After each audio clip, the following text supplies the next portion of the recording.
स्वागत है आप सबका एक और शानदार पॉडकास्ट में। आज हमारे साथ एक ऐसे मेहमान हैं जिन्होंने बहुत मेहनत करके भोजपुरी इंडस्ट्री में अपनी पहचान तो बनाई है, इसके साथ-साथ कई हिट गाने दिए हैं।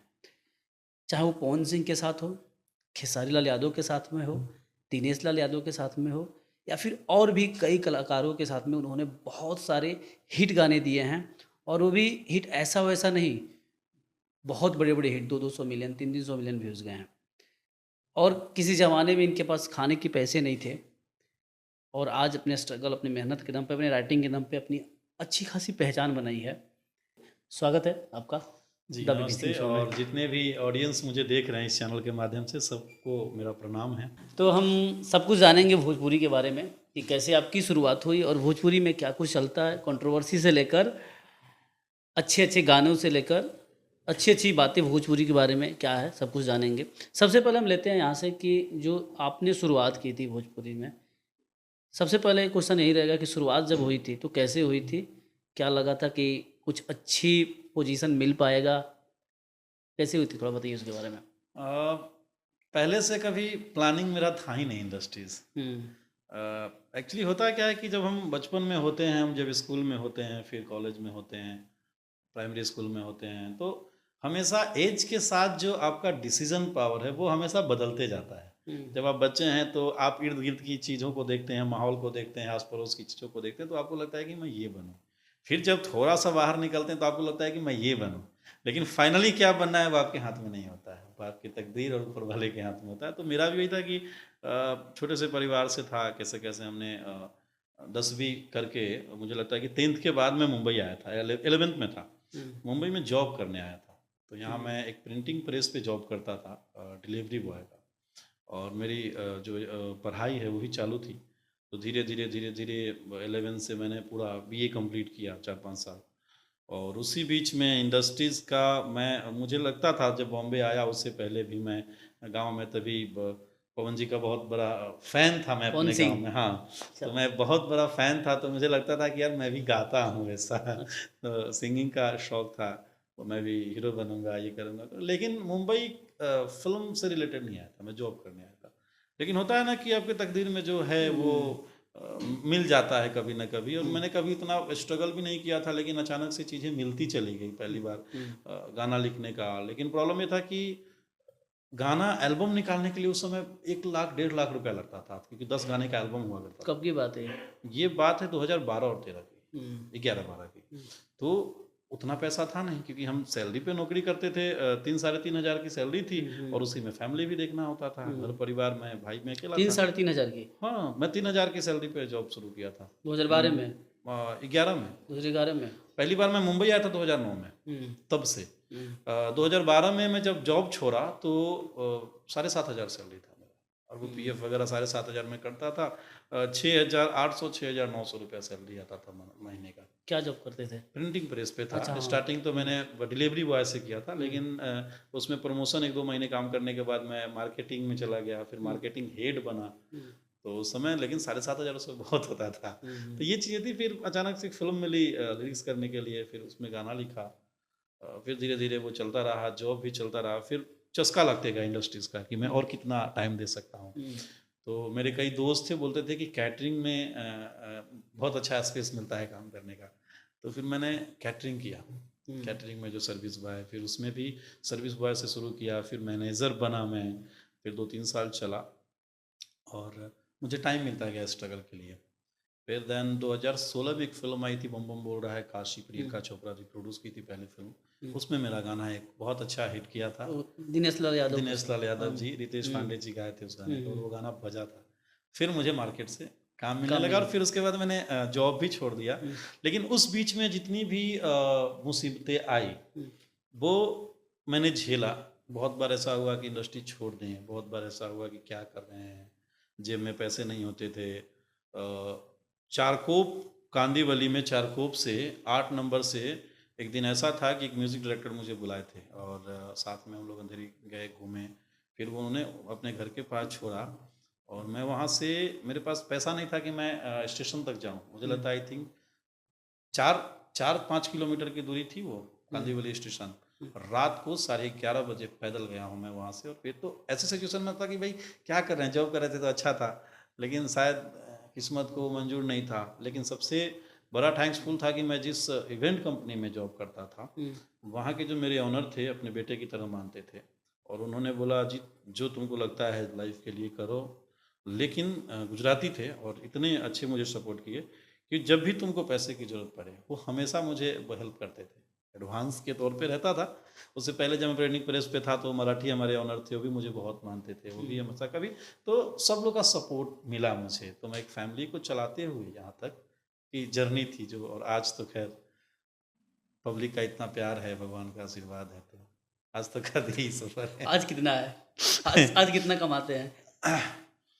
कभी अंदाजा नहीं लगाया। फिर भी क्योंकि अभी जो बात हो ही रही थी कि 3,500 से जॉब शुरू किया और आज ठीक ठाक अच्छा खासा नाम भी हो गया है, पैसा भी अच्छा खासा कमाते हैं, तो कितना कमाते हैं थोड़ा बताइए कुछ। कुछ नहीं, अब कितना बता सकते हैं, ठीक है, मतलब बहुत ज़्यादा भी नहीं, लेकिन लाइफ लग्जरियस लाइफ है। क्योंकि लोगों को इसमें बहुत इंटरेस्ट होता है ना कि वो कितना कमा रहा है, ठीक है, वो जानने में तो मजा आता जो है। जितना मेहनत करेगा वो कमाएगा, लेकिन हाँ लग्जरियस लाइफ है। मैं मुंबई में घर गाड़ी अपना मेंटेनेंस बहुत अच्छे तरीके से, महीने में 3-4 एयरलाइंस का ट्रेवलिंग होता है, तो वो सब लेके लग्जरियस लाइफ है। आप ये समझ जाइए कि साल का 3-3.5 लाख रुपया मेरा TDS कटता है। हाँ वही हुआ बताना, एग्जैक्ट थोड़ी बताना है। ये कॉर्पोरेट से होगा, 3.5 लाख TDS कट रहा है, तो आप समझ जाइए बाकी जगहों से। मैं एक कभी टाइम हुआ करता था कि मैं अपने घर पे बैठा था नवरात्रि वगैरह में, तो रात को सो रहे हैं, सो के उठ रहे हैं, तो अगल बगल के गांव में नाच उच, बिहार में नाच उच होला ना पूरा, तो नाच उच में गाना किसी और का बज रहा है, मतलब कि पता नहीं यार मेरा गाना कब बजेगा। पिछले साल मैं गया, क्योंकि मैं अभी जो भी मैं 2020 के बाद गाने के सब रिक्रिएट गाने थे, सब एलिट क्लास के गाने थे, तो वो नाच में बजने वाले गाने हमारे नहीं थे। तो बहुत सारे गाने करने के बाद मुझे लगा कि यार एक्चुअल भोजपुरी से भी तो जुड़ना चाहिए, कि भोजपुरी की जो मिट्टी है, जिसमें एक खुशबू है, एक फोक है, जो वो लेवल पे, तो फिर मैंने वो शुरू किया। तो उसके साथ साथ तो हुआ क्या कि जब मैं रात को उठा तो दूर देखा कि गाना बज रहा है, उस गाने का इंट्रो चल रहा है, राजा जी, तो ये गाना मतलब कि वो सुबह होके 3:30 बजे के आसपास गांव में जो बाजार उजार लागेला, तो मैं गई नहीं मार्केट करे था, देखा था नहीं कि दूसरा जगह नाच होता, दोपहर में मैं बजाता गाना, जहाजिया चोरे से पहिले, लगी वो, तब हैप्पीनेस लगता है कि जब आपका गाना ग्राउंड लेवल पे बज रहा है। एक्चुअली एलिट क्लास वाला चीज़ शुरू से था कि जब मैं राइटिंग करने लगा, तो हुआ कि उस समय बहुत सारे लोग गाने लिखते थे और बड़े बड़े धुरंधर राइटर लोग थे। तो आपकी पहचान और आपकी छवि अलग करनी है, तो आप कैसे करेंगे? तो भोजपुरी में मैंने पहली बार रैप शुरू किया था लिखना। उस समय नया नया गाना आया था यो का, धीरे धीरे से मेरी ज़िंदगी में आना, तो मुझे लगा कि यार हम लोग ये चीज़ क्यों नहीं करते हैं, नई सोच के साथ। तो उस समय लोगों को, और म्यूजिक कंपनी जो प्रेजेंटर होती थी, जैसे आज म्यूजिक प्रेजेंटर बहुत लोग हो गए हैं प्रेजेंट करने वाली, उस वक्त उतना नहीं था। अभी सबके पास ऑफिशियल है, सबके पास अपना चैनल है। उस वक्त वेव थी, वर्ल्ड वाइड न्यू कंपनी थी, टी सीरीज तो भोजपुरी उस समय करती ही नहीं थी, जिस समय की हम बात कर रहे हैं, बंद कर दिया था। टिप्स आया नहीं था। हमारा भोजपुरी तो पहले से था ना, उसका नहीं पहले से था, लेकिन बीच में उन्होंने भोजपुरी के लिए वर्क उन्होंने छोड़ दिया था। तो हाईलाइट में वेव थी, एंगल कंपनी थी, तो वहाँ समझ में नहीं आता था कि रैप, लेकिन हमने शुरू किया था कि एक रैप जब आएगा तो एक नया चीज़ होगा। फिर रैप नहीं चला, फिर हमने रिक्रिएट करने का ठाना कि रिक्रिएट करते हैं, तो 1-2 रिक्रिएट किया। रिक्रिएट में क्या करना होता है, मतलब क्या होता है रिक्रिएट? रिक्रिएट मतलब जो चीज़ें, पुरानी चीज़ें हैं, जैसे आप बॉलीवुड में देखते हैं, पुरानी चीज़ों को हम नया वर्जन उसका बनाते हैं। जैसे हम हुक लाइन किसी गाने का लिए, पंच लाइन लेके हम उसका आगे का इंट्रो चेंज कर रहे हैं, मुखरा में आगे का जो लाइन होता है वो चेंज करके, और फिर लैंडिंग करते हैं वहीं पे जो पंच लाइन है उसका। अच्छा। जैसे मेरा अभी भोजपुरी का जो हमने किया था वैसे बहुत सारे गाने हैं, लेकिन मैंने पानी पानी जो अभी चल रहा था, संजय ने देखा ऐसे, मैं पानी पानी नहीं, सारे गमा पे था। हाँ, टी सीरीज पे वो आया था, T series thermometer. Thermometer recreate नहीं है, वो एक दिलबर ट्यून पे लिखा हुआ गाना है। अच्छा रिक्रिएट मतलब जो अगर दिलबर दिलबर वो जो एंडिंग होता है, हम्म जैसे टी सीरीज पे मेरे 2-3 गाने हैं रिक्रिएट के, जैसे टी सीरीज मेन चैनल पे मेरे गाने हैं लॉन्ग लाइची अक्षरा जी के साथ। हम्म हमारा भोजपुरी पे है मेरा दिल वालों के दिल का करार लूटने में आई हूँ यूपी बिहार हम्म लूटने। टिप्स कंपनी पे है मेरा एक चुम्मा तो मुझको उधार दे दे अक्षरा जी के साथ। शिल्पी का गाना है छम्मा छम्मा। और सारे गामा पे तो बहुत सारे मेरे गाने हैं। तो रिक्रिएट मतलब जो पुराने गाने के हुक लाइन को हम सेम रखते हुए करते हैं। अच्छा और बाकी ट्यून पे जैसे ट्यून बज रहा है दिलबर उसमें थर्मामीटर, वो एक ट्यून का गाना है, तो वो रिक्रिएट नहीं हुआ, वो हम ट्यून यूज करते हैं। तो हमने सोचा कि रिक्रिएट करते हैं। तो उस वक्त टी सीरीज थी नहीं, सारेगामा था नहीं, जी अभी नहीं आया था, और बड़े कंपनी जिनके पास बड़े बैकअप थे वो थे नहीं, और वेव करती नहीं थी। तो हमने फिर भी हमने एक उस समय जो बिग मैजिक गंगा था, बाद में बिग मैजिक गंगा को जी गंगा हुआ, जी वालों ने हायर किया था। उस वक्त वो रिलायंस का था। अच्छा बिग मैजिक जो कंपनी थी, वैकम का रिलायंस ब्रॉडकास्ट की चैनल थी। वैकम का वैकम नहीं, वैकम अलग है। अच्छा वैकम तो वो कलर्स का एक ब्रांड है वो। हाँ वैकम ये रिलायंस ब्रॉडकास्ट चलता था उस वक्त, रिलायंस इंटरटेनमेंट के अंडर में आता था 3 channel, big magic Ganga, big magic और बिग एफएम, ये तीनों। तो उसमें एक हेड थे, चैनल हेड राजीव मिश्रा जी। तो हमारी किसी कारणवश किसी सर्कल से मुलाकात हुई हमारी, गाना लिखने के, नया नया राइटर था, मैं स्ट्रगल करता था। तो राजीव जी हमारे वहाँ के ही थे और बहुत अच्छे इंसान, बहुत एजुकेटेड और पढ़े लिखे समझदार व्यक्ति। तो मैंने उनको प्लान बताया, क्योंकि उस वक्त कोई प्लान, और उस वक्त भोजपुरी की ये दशा थी म्यूजिक इंडस्ट्रीज़ की, फिल्म इंडस्ट्रीज बहुत बड़ी थी, लेकिन म्यूजिक इंडस्ट्रीज की वो दशा थी उस वक्त कि 3000 के वीडियो और 2000-3000 के ऑडियो वैल्यू था। मतलब 10,000 में स्टार भी गाना शूट करते थे, एक दिन का सेटअप लगाते थे, 10-10 गाना एक दिन में शूट होता था उस वक्त, और एक दिन का कॉस्ट आता था 45,000, 40,000, 50,000 रुपये वीडियो का, कुछ भी मतलब उतना महंगा नहीं था। 40-45 हज़ार में 10 गाना 10 गाना होता तो था, बहुत सस्ता बहुत सस्ता होता था, क्योंकि 5D मार्क 4 वगैरह पे शूट होता था, तब की बात हम बता रहे हैं। तो उतना एलिट था नहीं। तो मैंने राजीव जी के साथ वो प्लान शेयर किया था। हमने पहला गाना किया था रिक्रिएट अखिया लड़लबा जब से दिल में करार नहीं किया। पहली बार हमने गाना परफॉर्म किया था, मैं उसमें रैप भी गाया था, तो राजीव मिश्रा जी के साथ। फिर उसके बाद दूसरा रिक्रिएट था मेरा 2018 में, भगवान बड़ी फुर्सत से तोहरा के बनोले बारे, जिसको पहली बार पवन जी मेरा गाना गाए थे, और पवन जी ही गाए थे। लंदन में शूट हुआ था, एक फिल्म का गाना था, यसी फिल्म पे। फिर रिक्रिएट बीच में, फिर उसके बाद लॉकडाउन लगा, तब तक लोगों को समझ में नहीं आ रहा था रिक्रिएट। ये तो अचानक जब सारेगामा आया, और 2020 के बाद जब रिक्रिएट का एक सैलाब आया, जब पानी पानी हमने किया, पग घुंघरू बांध मेरा नाची थी, 2 घूंट मुझे पिला दे शराबी, जय जय शिव शंकर, मेरा ड्रीम में तेरी एंट्री। फिर उसके बाद टी सीरीज ने मुझे हायर किया रिक्रिएट के लिए। तो तब से रिक्रिएट, हम तो होता था कि एलिट क्लास के गाने आते थे जो नाच में बजते नहीं थे। मेरा था कि भाई डॉक्टर, इंजीनियर, जो एजुकेटेड लेवल के ऑडियंस है, जो स्टूडेंट है, जो हमारे भोजपुरी कल्चर से हैं, और वो लोग बाहर जाते हैं और वो एकॉन को सुनते हैं, शकीरा को सुनते हैं, आज भी लोग जैसे बॉलीवुड वाले। और हमारे जो ऑडियंस थे, हमारे ऑडियंस जे स्टार को सुनते थे, योयो को सुनते थे, बादशाह उस वक्त उतना हाईलाइट नहीं थे, तो योयो को ज़्यादा लोग सुनते थे। तो हमको लगा कि यार कुछ हम लोग म्यूजिकली करें जो हमारी ऑडियंस हमारे पास हो। तो वो एलिट क्लास के काम, और उस वक्त क्या होता था कि स्पेस चाहिए होता था प्रेजेंटर वाला। तो जब सारेगामा आया, तो सारेगामा ने प्रेजेंट करना लोगों को सिखाया, सारेगामा ने वीडियो का लेवल, सारेगामा ने ऑडियंस को पकड़ा, ऑडियंस को क्या चाहिए, मार्केटिंग कैसे करना है। फिर सारेगामा के आने के बाद आप कह सकते हैं कि वीडियो की जो क्वालिटी है वो चेंज हुई, वीडियो महंगा बनना शुरू हुआ। उससे पहले सोनी म्यूजिक आया था। सोनी म्यूजिक जब आया तो सोनी म्यूजिक ने 3-4 गाने किए बहुत बड़े लेवल के। पहला पवन जी के गाने से शुरुआत किया था अमर वाला डांस, लेकिन सोनी कंटिन्यू नहीं कर पाया, इंडस्ट्रीज को टेक ओवर नहीं कर पाया वो। तो फिर जी आ चुकी थी, जी पे काफ़ी सारे गाने हिट थे, लेकिन जी म्यूजिक पे क्वालिटी नहीं था उस वक्त। लेकिन सारेगामा ने अपने अंदर प्रोडक्शन लिया और सारेगामा ने अपना काम शुरू किया, तो वीडियो का लेवल चेंज हुआ। और आज देखिए छोटे छोटे स्टार, छोटी से छोटी कंपनियां आज बड़ा वीडियो बनाता है। जैसे मुझे ही करना हुआ, तो मैं भी एक फेस को लेके, और मैं भी एक अच्छे लेवल पे वीडियो बनाना शुरू किया था। तो ये इंडस्ट्रीज कर रहा हूँ। जैसा कि अभी आपने बताया कि टी सीरीज सारेगामा रिक्रिएशन गाने का आपने किया, उसके बाद से अच्छा खासा आपको बूम मिला। आपने पहला गाना बताया कि पहला गाना ही आपका दिनेश लाल यादव के साथ में था। हाँ, बम बम बोल रहा है। बम बम बोल रहा है काशी। हाँ, और गाना भी बहुत चला था, हम लोगों ने सुना था। तो हाँ। वो गाना करने के बाद क्या संबंध थे उनके साथ, और दूसरी बात अंदर से क्या फील हुआ था कि भाई मैं बहुत बड़ा स्टार अब हो गया?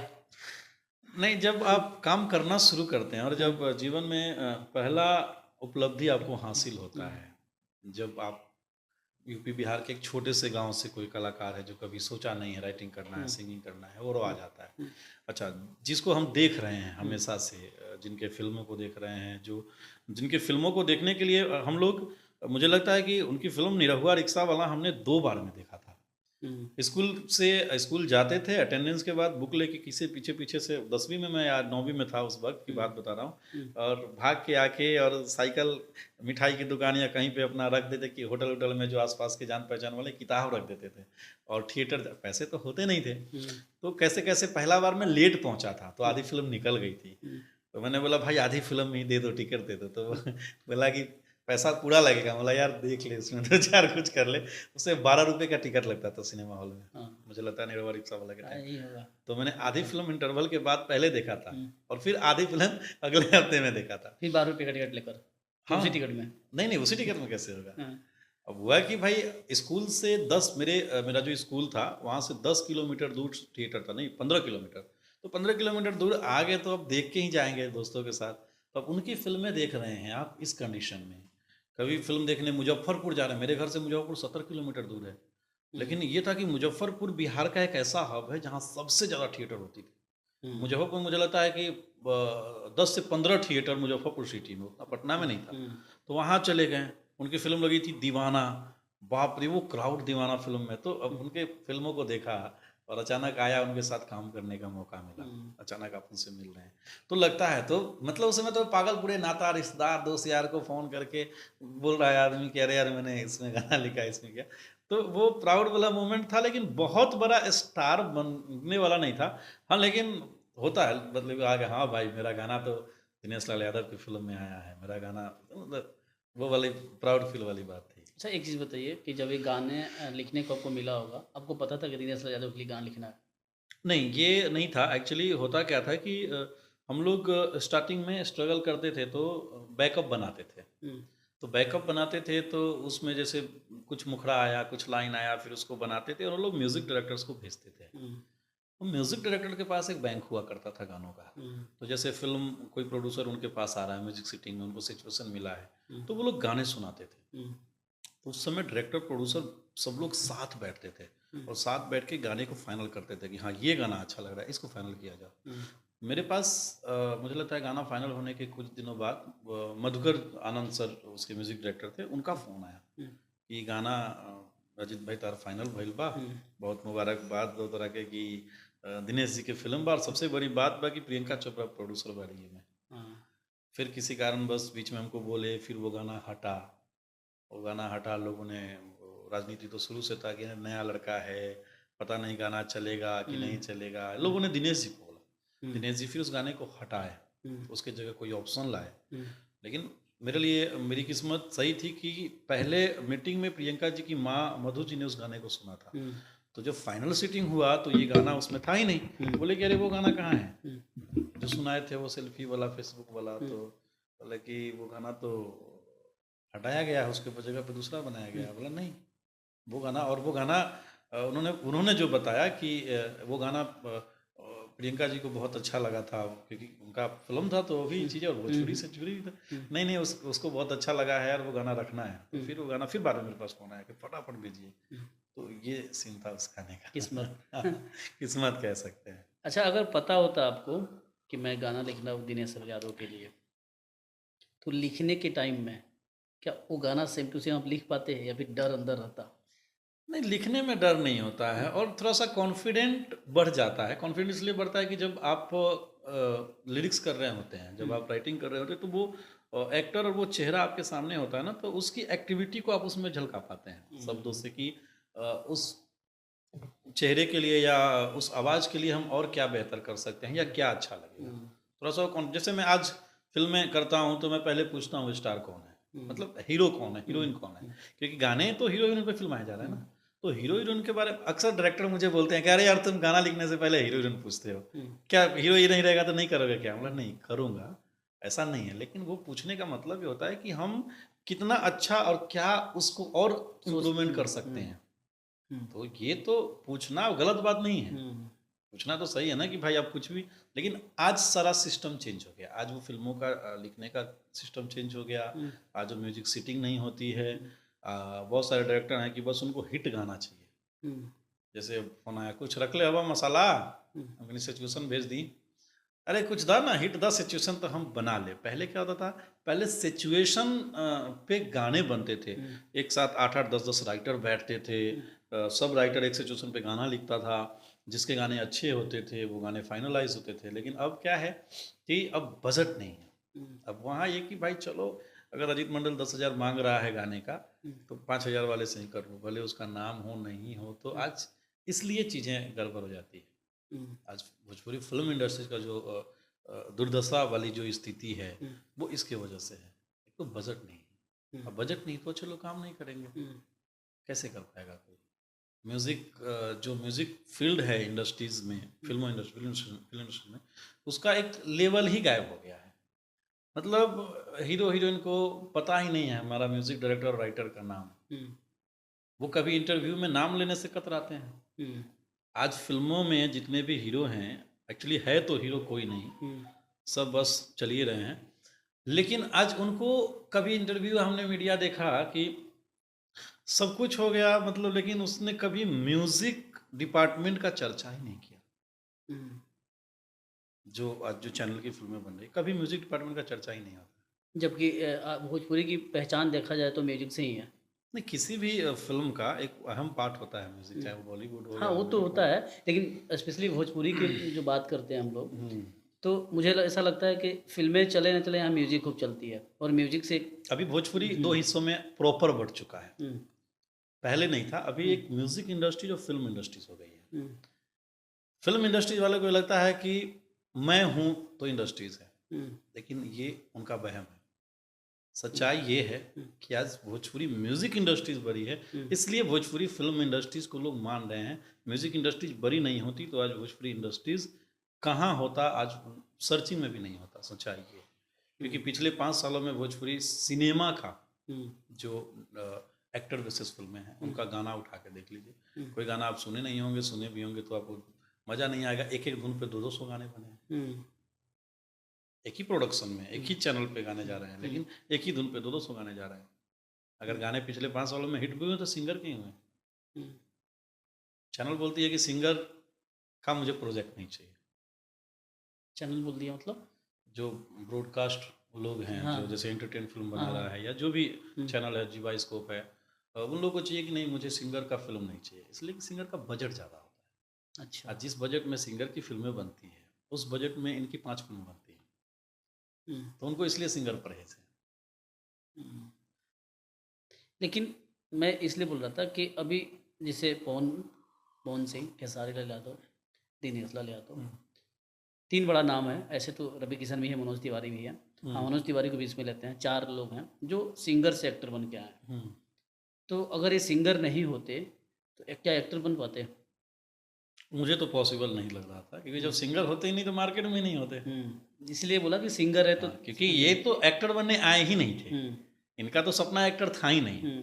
रवि जी का था क्योंकि वो एक्टिंग करने आए तो थे। उनको अब हुआ क्या विधा कि जब मनोज सर के टाइम से जो चीज़ें चेंज हो गई कि वो पहला हीरो बने सिंगर से, तो विधा चेंज होती चली गई। सबसे बड़ा पैसा वाले से वो सिंगर नहीं होते तो फिर हीरो नहीं होते, फिर वो कहीं ना कहीं लोग सिविलियन होते, कहीं जॉब पे होते हैं, क्योंकि उनका सपना हीरो था ही नहीं लोगों का। तो जिसका सपना हीरो होता है, जो एक्टिंग सीखा है, उसको उसको उसके पीठ पर लात पड़ गई। नहीं, लात नहीं, वैसे में बहुत लोग चल रहे हैं। चिंटू जी को देखिए। हाँ, चिंटू भी गाने लगे ना। यस मिश्रा जी नहीं, यस मिश्रा भी तो गाने लगे। नहीं, चिंटू जी बाद में गाने लगे। हाँ, बाद में, लेकिन पहले वो स्टार थे। तो उनको भी ऐसा लगा होगा कि अब बिना गाए एक्टिंग नहीं, हो वो पाएगा। एक वो शौकिया हो गया। बॉलीवुड में बहुत सलमान खान गाते हैं, आमिर खान ने गाना गाया है, तो ऐसा नहीं है, वो एक शौकिया हो गया। ऐसा नहीं कि चिंटू जी अपने फिल्म में गाना ही गाते हैं, यस जी अपने फिल्म में गाना ही गाते हैं। ये लोग एक्टिंग फील्ड से हैं, बहुत सारे अच्छे एक्टर हैं। इनके अलावा एक आध गो और नाम रखिए। उचित नहीं समझता हूँ। चलिए ठीक है। जैसा कि आपने बताया कि आपका पहला गाना तो दिनेश लाल यादव के साथ था। उसके बाद पवन सिंह के साथ, खेसारी लाल यादव के साथ भी रहा है गाना? फिल्मों में नहीं रहा है उनके हुँ, साथ। हुँ, एल्बम मैंने 2021 20 21 और हुँ, 22 हुँ, तकरीबन सारे बड़े रिक्रिएट गाने मेरे उनके साथ था। हुँ, यूँ कह लीजिए कि अजीत मंडल को अगर लोगों ने जाना हुँ, तो खेसारी लाल के बाद जाना।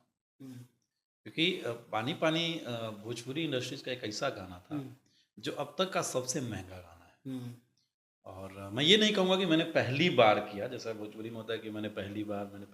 हुँ, मैंने पहली बार नहीं किया कि मेरे साथ बॉलीवुड के सिंगर आए। हुँ, होता क्या है कि जैसे टैलेंट के क्षेत्र में जो हमारे लिरिक्स को जो वॉइस चाहिए वो चाहिए, तो बजट के हिसाब से होता है। हुँ, बादशाह टाइम के हिसाब से भी देखा जाता है। जैसे आज के टाइम में अगर हम कुमार सानू जी को गवा रहे हैं, फिर भी कुमार सानू जी लेजेंड है, हुँ, लेकिन हुँ, आज के टाइम में हम भोजपुरी में गवा रहे हैं तो हम बहुत बड़ी चीज़ नहीं कर रहे हैं। हुँ, आज के टाइम में अगर हम जुबिन नौटियाल को गवा रहे हैं, हुँ, विशाल मिश्रा को गवा रहे हैं हुँ, और अरिजीत सिंह को गवा रहे हैं, तो हुँ, वो बड़ी बात होती है। हुँ, तो लता जी ने भोजपुरी के लिए गाया, आशा जी ने कई सारे गाने गाए, श्रेया हुँ, घोषाल जी ने गाया है, हुँ, पलक मुचल जी भोजपुरी स्टार बॉलीवुड में हिट होने से पहले भोजपुरी के बहुत सारे गाने पवन जी के साथ गाए हैं। हुँ, आज लाइन से उन्होंने 3 छठ गाने गाए हैं हुँ, पलक जी, तो तीनों गाने पवन जी के साथ, और छठ के टाइम में पूरे महीने हाई लेवल पे होता है हुँ, उसका हुँ, व्यूवरशिप। हुँ, हुँ, तो सब लोगों ने गाया है।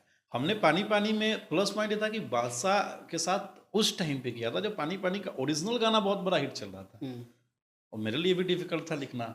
और इंडिया का एक टॉप मोस्ट रैपर जो इतने महंगे रेट में, जो बॉलीवुड के लिए भी बहुत सारी कंपनियां लाइन में लगी रहती, नहीं काम करता वो आदमी, फिर भी।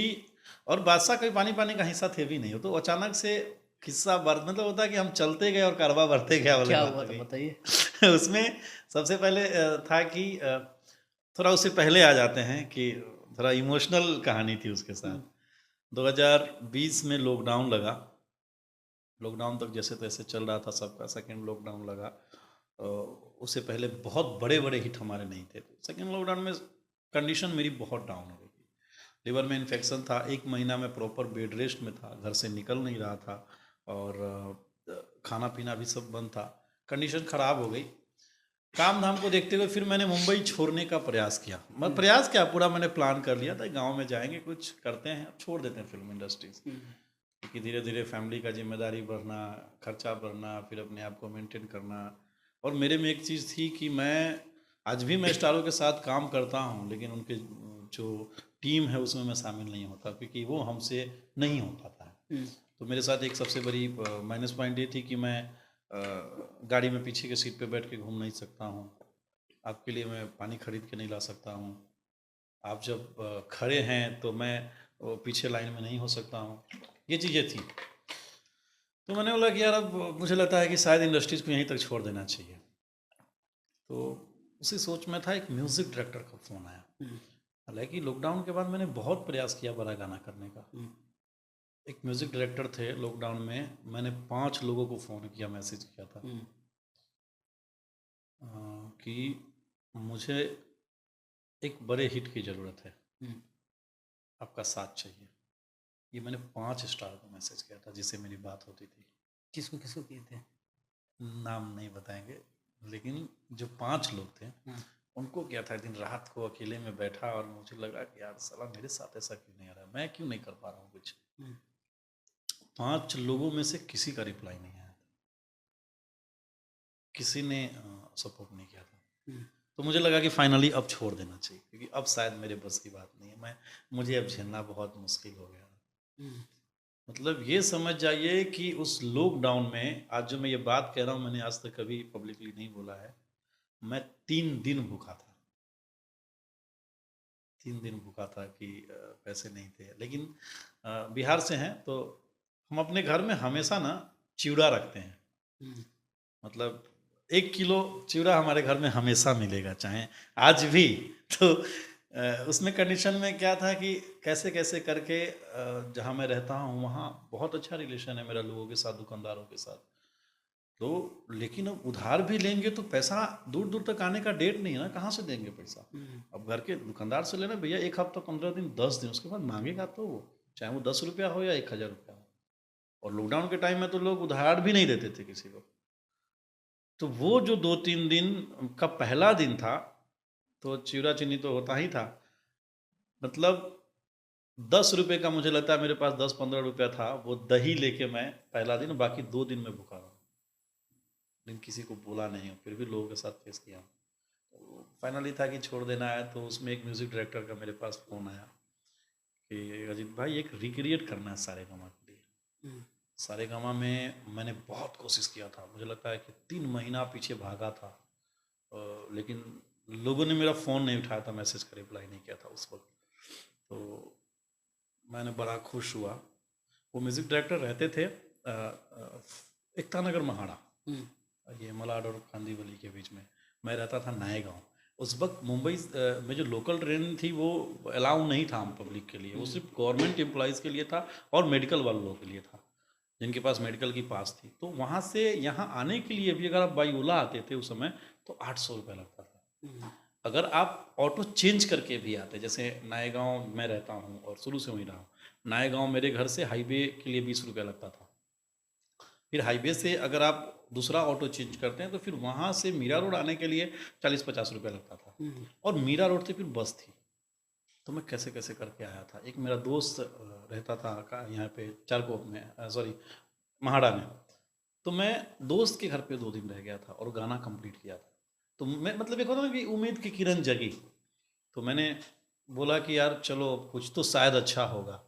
गाना गया, फाइनल हुआ था कि पवन जी गाने वाले हैं इस गाने को। गाना बहुत मैंने जी जान से मेहनत किया कि भाई ये ज़िंदगी का आखिरी उम्मीद है, अगर ये गाना चल गया तो ठीक है, नहीं चला तो फिर टू बिहार। मेरा था कि चलो वहाँ मुर्गा फार्म खोलेंगे। ज़मीन था एक मेरा रोड पे, मैं बोला कि यार वहीं पोल्ट्री फार्म खोलेंगे, मुर्गा तो बिकता ही बिकता है, चाहे वो सिचुएशन जो भी हो। तो मैंने पूरा जी जान लगा दिया। गाना बना, पता नहीं फिर घर गया और किस्मत खराब थी मेरी क्या थी, कोई रिस्पॉन्स नहीं आया उस गाने का। सेकेंड डे तो रिस्पॉन्स आया था कि हमने हिंदी किया था प्रॉपर, बोला कि इसको भोजपुरी करना है, तो भोजपुरी भी करके दी, लेकिन कोई रिस्पॉन्स नहीं आया। 2-3 महीना ऐसे ही, क्योंकि उस समय म्यूजिक डायरेक्टर से उनकी बातचीत थी, हमसे नहीं थी। 2-3 महीना बीत गया तो मैं फिर सारेगामा का चक्कर लगाना शुरू किया। बोला कि यार अब मुझे खुद भागना पड़ेगा अब उस गाने को लेके, क्योंकि वो गाना उम्मीद थी, क्योंकि रिक्रिएट करना मेरा सपना था और हमने बनाया था, वो हुआ नहीं। उसी बीच में सारेगामा कई सारे रिक्रिएट किए थे। तो मैं जब गया तो पहले तो भाव नहीं मिला। जब भाव मिला, भाव मिलते मिलते हमको 2 महीना लग गया। अचानक से एक दिन फ़ोन आया वहाँ से, बद्री सर थे सारेगामा में, वही हेड थे, तो उनका फ़ोन आया। तो मैं नए गाँव में था, बोले कहाँ हो अजीत? मैं बोला कि सर घर पे हूँ। तो कितने टाइम में तुम आ सकते हो गोरेगांव?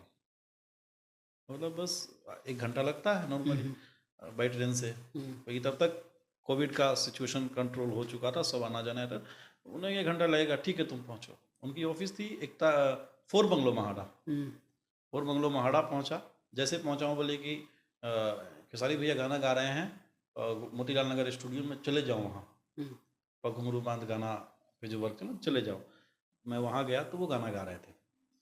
मैं गया तो मेरी उनके साथ उस समय पहचान नहीं थी, मेरा नाम नहीं जानते थे, मुझे नहीं जानते थे।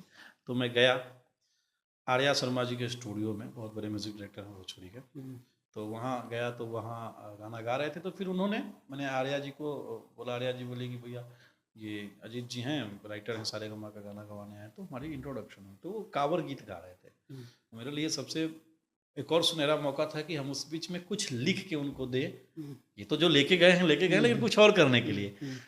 तो वो किसी और का गाना जब एक साथ, वो हमेशा गाते हैं 10 गाना 15 गाना लेके ही स्टूडियो में आते हैं, तो वो गा रहे थे। उसी बीच में गया बाहर और मैं एक 2 मुखड़ा रेडी किया तुरंत एकदम, मतलब मुझे लगता है क्विकली 5 to 10 मिनट 2 मुखड़ा। बाहर गया, तुरंत आया, लिखा, मैंने दिया। मैंने बोला कि भैया, क्योंकि जब एक स्टार आपके साथ बैठा है ना, तो वो ज़्यादा इजी रहता है कि आप स्टार से कनेक्ट हो जाते हैं। लेकिन जब बाद में उनके बॉय हैं, उनके मैनेजर हैं, उनके ये हैं, तो वो प्रोसेस से आप जाएंगे तो स्टार तक नहीं पहुंच पाएंगे, घुमा देते हैं। क्योंकि वो उनको प्रेजेंट करता है जो उनकी जी हजूरी करता है। आप अपनी फीलिंग डायरेक्ट बता पाते हैं हाँ, स्टाइल को। तो मैंने उसी बीच मतलब मौका अच्छा है, और जो कंपनी हमको भेजा था वो भी बहुत बड़ी ब्रांड थी, तो हमको कोई कुछ बोल भी नहीं सकता था, तो हमने उनको दोनों गाना दिया, बोले कि ये वाला गाते हैं, जो लेके गए थे वो तो था ही, उसके अलग बोले कि ये अच्छा लग रहा है मंडल जी, ये गाते हैं। अच्छा। और पहली बार मैं खेसारी हाँ खेसारी जी, मैं पहली बार उनसे मिला था, और एज ए नेचर वो इतने अच्छे लगे मुझे, इतने अच्छे लगे कि मतलब वो दिन हमारे लिए एक बहुत बड़ा दिन था। उन्होंने बोला और तुरंत 2 मिनट में बोले कि इसका अंतरा रेडी करिए। आर्या जी को बोले कि इसका वो लगाओ, रिदम लगाओ, और खुद कंपोजिशन बनाएं उसका, और बहुत हार्ड वर्किंग है, तो खुद रिदम बनाएं और खुद डमी बनाएं उसका, और बोले कि मुझसे अंतरा लिखिए। मैं तुरंत, अब साहिल लाल यादव डायरेक्टली बात हो रही है, डायरेक्टली गाना कर रहे हैं, बोले अंतरा लिखो, कौन इतना टाइम, फिर 5 मिनट में अंतरा लिख के लाया। वो पूरे गाने की रिकॉर्डिंग की प्रोसेस थी मुझे लगता है 25 मिनट। बाद में वो गाना शूट हुआ कांवर भजन पे, फिर वो गाना SRK से रिलीज़ हुआ था, जो मेरा उनके साथ पहला रिलीज़ गाना था। तो हम गए थे गाना लेके, जो सारेगामा का था पघुंगरू बांध, अचानक से फिर वहाँ सारेगामा टीम भी पहुँची। उस समय उनके मैनेजमेंट संभाल रहे थे विवेक सिंह जी, तो बोले कि भाई सारेगामा के लिए भी एक कांवर भजन करना है, तो क्या करेंगे, तो सारेगामा बोला कि मेरे पास बैकअप है एक गाना, बहुत बड़ा हिट गाना है, उसको बनाओ रिक्रिएट। तो वो गाना था जय जय शिव शंकर। तो जय जय शिव शंकर पे हमने फिर काम करना शुरू किया, पघुंगरू बांध लेके गए थे, वहाँ से शुरू हुआ था, जय जय शिव शंकर गाना बनाए। उस साल का सावन का सबसे बड़ा गाना बना था जय जय शिव शंकर, जो बनारस में शूट हुई थी, बहुत बिगेस्ट, और पहला भोजपुरी का गाना था जिसका होर्डिंग इंटरनेशनल एयरपोर्ट पे लगा था 1 हफ्ते के लिए पूरा जय जय शिव शंकर का। तो वो, और वहीं हम लोग जय जय शिव शंकर की शूटिंग पे मैं भी था बनारस में, और पघुंगरू दोनों साथ में शूट हुआ। वहीं प्लान हुआ था एक और गाना, 2 घूंट मुझे पिला दे शराबी। तो किसी राइटर ने लिखा भी था, तो शायद कंपनी को अच्छा नहीं लगा था, बोले कि यार करूँगा तो जी तुम्हारा ही। और मैं भी मौके की तलाश में था कि भाई कैसे भी हो जाए, और सोचिए कि शूटिंग चल रही है, और फिर मैं वहाँ बनारस में हूँ बॉम्बे छोड़ के, और यहाँ आने के बाद प्लानिंग हुआ था पानी पानी का, पानी पानी पे हम लोग थे, वापिस आए वहाँ पे। अब तो पानी पानी की प्लानिंग हुई कि अब पानी पानी भी करते हैं, तो पानी पानी का काम चलता रहा। 6-7 गाने लिखे, अच्छा ही नहीं लग रहा था भाई, क्योंकि आपके सामने खेसारी लाल यादव वो बादशाह थे, और पायल देव या बादशाह गिले पता नहीं, तो अब खेसारी लाल यादव को ही प्रेजेंट करना है उसमें, और वो हिट गाना चल रहा है। ना तो मैं बादशाह से बड़ा राइटर हूँ, ना तो आदित्य देव उसके म्यूजिक डायरेक्टर, उससे बड़े हमारे पास म्यूजिक डायरेक्टर थे। तो भाई कुछ तो आपको यूनिक चाहिए ना, कि आपके साथ जो स्टार जिसको आप प्रेजेंट कर रहे हैं भोजपुरी में, वो बहुत बड़ा ग्लोबल स्टार है। तो भाई ग्लोबल स्टार को भी रखना है, पानी पानी हुकलाइन भी यूज करना है, और वो गाना ऑलरेडी तभी 500 मिलियन प्लस हो चुका था सारेगामा के मेन चैनल पे, तो ये इसलिए चैलेंजिंग था। तो मेहनत होता गया 1 महीने लगे गाने के, 6-7 मुखड़े बने अलग अलग रेंज में। उसमें बिलीव नहीं करेंगे, मैं भोजपुरी के 6-7 फीमेल सिंगर से गाना गवाया था, जो टॉप लेवल पे मार्केट में थी, 6-7 फीमेल से। कुछ गाने कंपनी को फीमेल पसंद नहीं आती थी, फीमेल का वॉइस, कुछ लिरिक्स पसंद नहीं आता था, कुछ म्यूजिक नहीं पसंद आता, वो रिजेक्ट होते चले गए। और ये सब पैसे जब कौन देता था? वो कंपनी पे की सबको। अच्छा। वो कंपनी का जो सिंगर था वो डायरेक्टली हम लोग को ये बोलना होता था कि सारेगामा का गाना है, वो गा के लोग भेज देते थे। तो फाइनली हुआ कि अब एक मुखड़ा फाइनल हुआ, इसको करते हैं। उसमें ये था कि रैप, जो बादशाह जी का पहले वाला रैप था जो हिंदी गाने में, वो यूज होगा, खेसारी जी परफॉर्म करेंगे, और बीच बीच में बादशाह का ओरिजिनल जो गाने का रैप फुटेज था वो यूज होगा। गाने में पहली बार काम करना था नम्रता मल्ला को, जो भोजपुरी में पहली बार काम करने आ रही थी। सेट लगा, और ये भी किस्मत देखिए कि वो सेट लगा था HCT कल्याण में सेट लगा था। उस दिन 4-5 गाने शूट होने थे, जिसमें 3 गाने रिक्रिएट थे, वो तीनों मेरे थे, और जो 2 गाने थे वो भी मेरे थे। मतलब खेसारी जी 2 दिन शूट कर रहे हैं, और एक ही राइटर के सारे गाने, म्यूजिक डायरेक्टर डिफरेंट था। उसमें था पानी पानी, ड्रीम में एंट्री, और 2 घूंट मुझे पिला दे शराबी, ये गाने थे, एक शिल्पी के गाने थे। पहला दिन शेड्यूल लगा था, गाना था ड्रीम में एंट्री, जिसमें अक्षरा जी गाई थी और खेसारी जी गाए थे। आफ्टर ब्रेकअप बहुत दिनों बाद साथ में गाए थे गाना। तो शूटिंग थी, फर्स्ट डे शूट लगा, सेकेंड डे पानी पानी का था। नम्रता आके होटल में बैठी थी, पहला दिन अब देखिए गाना बड़ा कैसे हो गया, मतलब कैसे कुदरती एक होता है ना खेला कि अक्षरा जी और खेसारी जी पहला दिन गाना शूट की ड्रीम में एंट्री, उसके बाद पैकअप हुआ सेट से बगल में ही लोकेशन, क्योंकि यहाँ से 4 घंटा लगता है वहाँ जाने में लोकेशन पे मुंबई से, तो बगल में होटल लिया गया था, ये लोग गए। शूटिंग के दरमियान ही प्लानिंग हुआ कि अक्षरा जी से पानी पानी कराते हैं, अक्षरा जी को सुनाया गया पानी पानी, तो अक्षरा जी बोली ठीक है बहुत अच्छा लग रहा है इसको करते हैं, तो अक्षरा जी सिर्फ उसमें एक्टिंग की है।